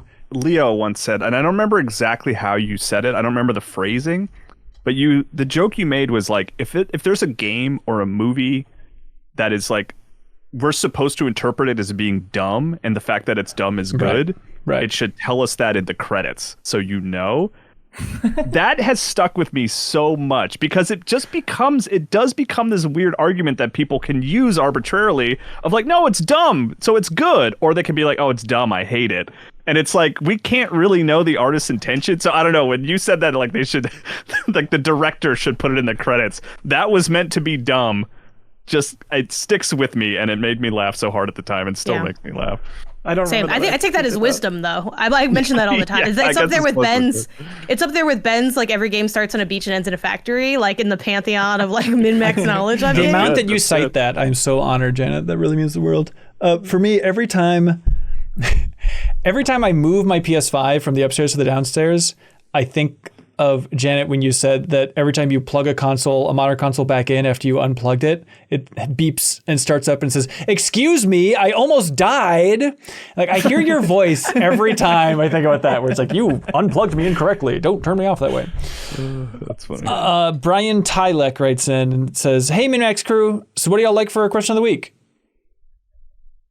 I like the one that just got asked. I like the favorite new show plus, the dumbest things list, and the DVD special features. Yeah, that's good. Wait, are we genuinely picking, or was this the question the person asked? Well, I strategically placed it, so we're doubling up, baby. I think dumbest thing has to be at least one of the 3. Yep, right? because we're giving out 3, so I think dumbest thing. We really thing. got heated about 80 for Brady. They started it. Hey, I let the record show I was under attack. Okay. Wow, check the tape.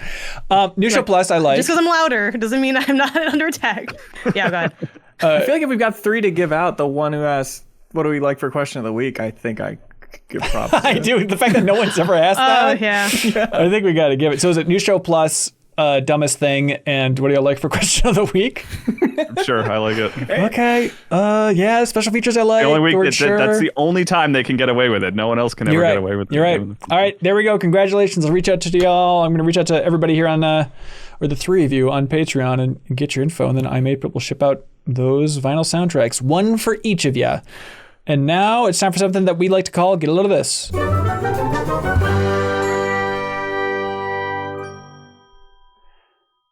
Okay, since it's a Nintendo episode, this happened a couple weeks ago, but one of the great mysteries of the game industry has been solved, at least partially, Where, Kyle, do you remember that time where Retro released Donkey Kong Tropical Freeze and then they just went dark until Metroid Prime 4 released? Oh, right. Yeah. Right. It's a little odd. I guess there's a Metroid remaster there for the first one and stuff. But what were they working on all that time, right? There was a leak where somebody found a Switch dev kit and they just booted it up and there's a bunch of like unannounced games on it, which is amazing. Oh, wow, I missed this. Oh, yeah. So they had like Lego Civilization was on there, like a test build of that game, which does not exist. There was a Ridge Racer on there from like 2017 that presumably was also canceled. And then there was a game called Harmony that was from Retro. That was a new IP, and it was like a fairy who used music to transform into different shapes, and it was also described as like an RPG. But it's cool that now we know. Like Cameo? It's exactly like Cameo, but this one's called Harmony. But It's cool that technically there's, info for this game out there now, thanks to that weird Switch dev kit leaking out there. So I'm curious to see how long they were working on Harmony, what happened to it. Maybe we can kind of backwards engineer what developers have cryptically said about that project that fell apart and see if it matches to Harmony. But yeah, I'm curious to learn more if we ever do about this mysterious Harmony project. Get a load of this. CVS, famous for their mile-long receipts. Love them. I was there and I'm like, oh, I wish I had the app or like some coupons, but because I don't shop there that often. They have a kiosk like by the self-checkout that's just like a tablet on a stand. You can put in your number and then they just print out the receipts you have associated with your file. And I'm like, oh, that's super useful. Like, I don't necessarily keep them around, so it's like I can just use them whenever I shop there. So that's mine. Love it. Perfect. Thank you for lying, Ben. I appreciate that. Try to find a name on Discord real quick. Hey, get a load of this. Nintendo, they released their soundtracks for the music app, and they released Tetris.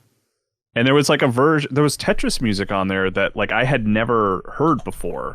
Huh. And I was like, what is this? And then I saw people saying like, I can't believe they included this. And I was like, what are you guys talking about? And apparently there's like a first pressing of Tetris for the Game Boy, this really rare version that has a song that got cut by the time sort of the more popular version was released. And in the description for the this episode, you'll see there's like a whole video where someone like breaks down exactly what that is, and they found one of the cartridges and stuff like that. But like I had no idea there was basically a Tetris song for the Game Boy version of Tetris that like I'd never heard that was like only on a few cartridges. It's like only on the first like couple thousand or something like that. That's awesome. So I thought that was cool. Get a load of this. A Wall Street Journal article from a couple days ago called "The Tactics Elon Musk Uses to Manage His, quote, legion of babies and their mothers."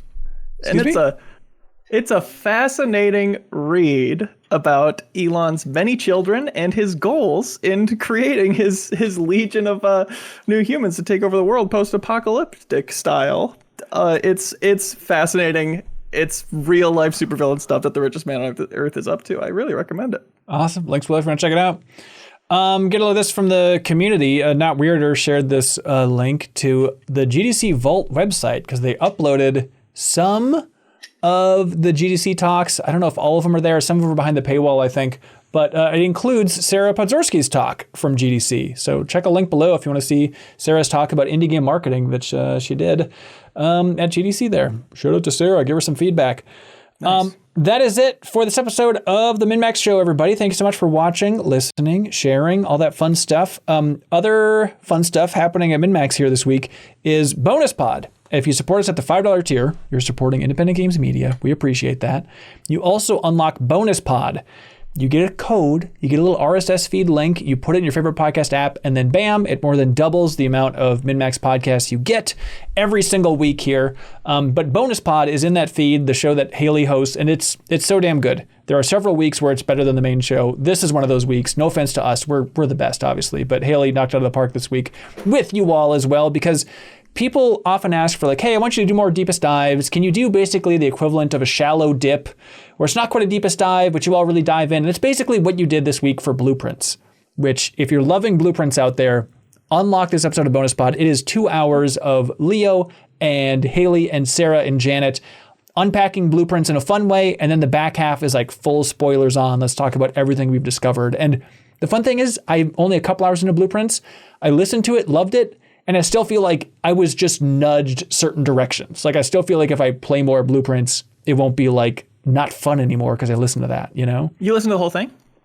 Yeah, I was struck by a couple things, Leo. Oh, okay. Specifically, how you and Sarah were like, Haley's like, oh, this is my game of the year for sure right now. And you and Sarah were like, yeah, you know, it might make my top 10. You were like, I don't know, maybe it'll be around 5, but we'll see what it's like. And then you spent about 25 minutes scheming about like, how do we get this to the top of the 210s? Because all these monsters are going to tear it down. I'm like, you just tore it down yourselves. You just said yourselves that it's not that high. But we were the villains for presumably attacking it sight unseen at the end of the year. Can't believe you invaded our privacy like that. I do think, though, genuinely, and I know sometimes people get a little irked when you talk about the 210 so far away from it, but it's truly like the best time of the year. Like, I'm not gonna lie. I think that's objectively true for content. I think Blueprints 210s will be a bloodbath, and I cannot wait because I think there's just a lot to talk about with the game. Like, there are things the game does great. There are parts that I think people might find a little bit pokeable to kind of sort of get at, well, how good is it? So I think it's just going to be like a really fruitful conversation because I don't think it's, no offense, it's not like it's Breath of the Wild, right? Where you're just like, oh, great game. Like there's some years where there's like a game so great that we're all kind of like, I guess we'll talk about it just to be nice, but it's really a victory lap for the game. Like there's not really a big conversation. Mm-hmm. Blueprints has a little bit more in there to, I think, unpack. And I think it's going to be a lot of fun. And I think it's going to get violent and I'm ready. I don't be there. It's particularly divisive, I think. I just want to hit some people. Is it? Are we just weighing like some social outrage about this game? I don't think within our group. I think even the people who it's not clicking for, I think they respect that it's cool as hell. I think it's going to do really, really well in the 210s. I don't think there's going to be these people trying to annihilate it or nuke it from orbit unless like Kyle secretly is coming in with a haymaker. It has not clicked with me, but I wouldn't come in being like, he's locked and loaded. This game sucks. Like that's equivalent. I can tell you the things I don't like about it, but I'm not going to like. I don't know. Maybe that's my personality, but it's like if you guys love it, then yeah, it goes up high. I don't know. Yeah, I don't think this is. That's comforting to hear, and I'm sure there is a lot of like what other people have been saying that we assume you guys will eventually get to the point of saying that we were like scared of. I think so. Yeah, I'm not seeing it. I'm trying to think. Unless Jeffem just lights it on fire, which would be kind of fun, but I don't think very possible, frankly. The fun bit of the of it too is that it's not just like how good is the game, like okay, game good, great, where is it on this list and where does it go, you know? So that's also like I think the spice to it. Because I think a lot of the conversation will, you know, it'll be from people who care to talk about the game. So like Kyle, if you're like, I don't really care that deep, it's not that deep to me, put it wherever you want kind of vibe. I still think even the people that like it, like I like that game a lot. I'm having a great time with it. I'm excited to like keep forming thoughts and opinions on it and see like and lay it all out there. Like there's just so much to talk about that I think it's going to be fun and it's not like an easy placement for like, it's just it's going to be an interesting game to have to put in a list like that. I bet it's going to be number 5. That's my prediction. Very possible. I was thinking about this recently about the 210s as I listened back to the 2023 conversations, which were so fun, and some questions we've had of like, is it annoying how much Hanson asks, where's this going to be on your top 10 or whatever, or is it helpful? I think it's we make the 210s a big enough event that it's fun to be teasing it all year and be thinking about it.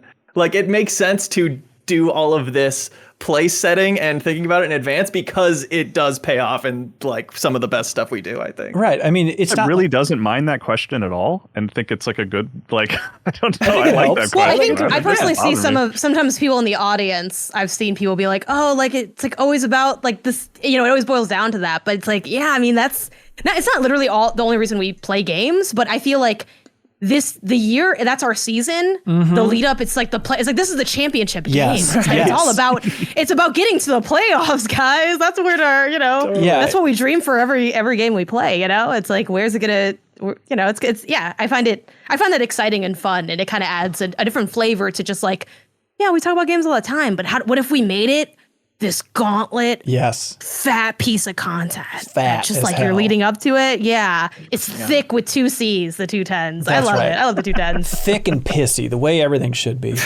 And thank you for what you said about listening to it too, because I wanted to plug that Blueprints bonus pod for people who have played a little and want just people talking about it more frankly without being scared of every single spoiler, especially the first half, and people who have bounced off it, I think might be interested in hearing a little more about what we get to later on. It was exactly the conversation I wanted to hear because I was just so sick of everybody dancing around it in every podcast. Like, it's great, but I can't do anything about it. Aren't I special? It's like, well, come up with something fun to say. And then you guys actually diving into it was really refreshing.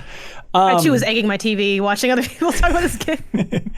Let's see. Also in that bonus podcast feed is where the Deepest Dive is going to be. The podcast version of the Deepest Dive. We're going to do a 3-part game club discussion about Clair Obscur Expedition 33, which is that RPG that is from Sandfall Interactive that is launching on April 25th, I believe, is the release date.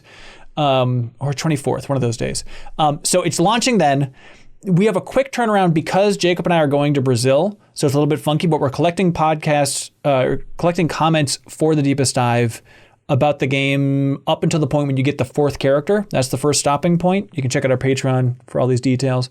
But we're collecting your comments and thoughts on the game the next day on Patreon. And you'll have a couple days to submit a comment there before we record, but you don't need to get to the stopping point to submit a comment technically, even if you're just a couple hours in, you played on that opening night, submit a comment. Otherwise, if you can't catch up, no big deal.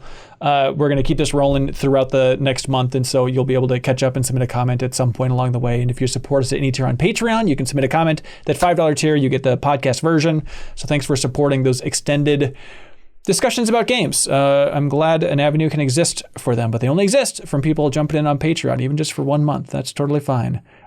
Pew Pew Bang, we mentioned it earlier, but the new episode is live. It is over, 3.5 hours this week for a huge episode that has been...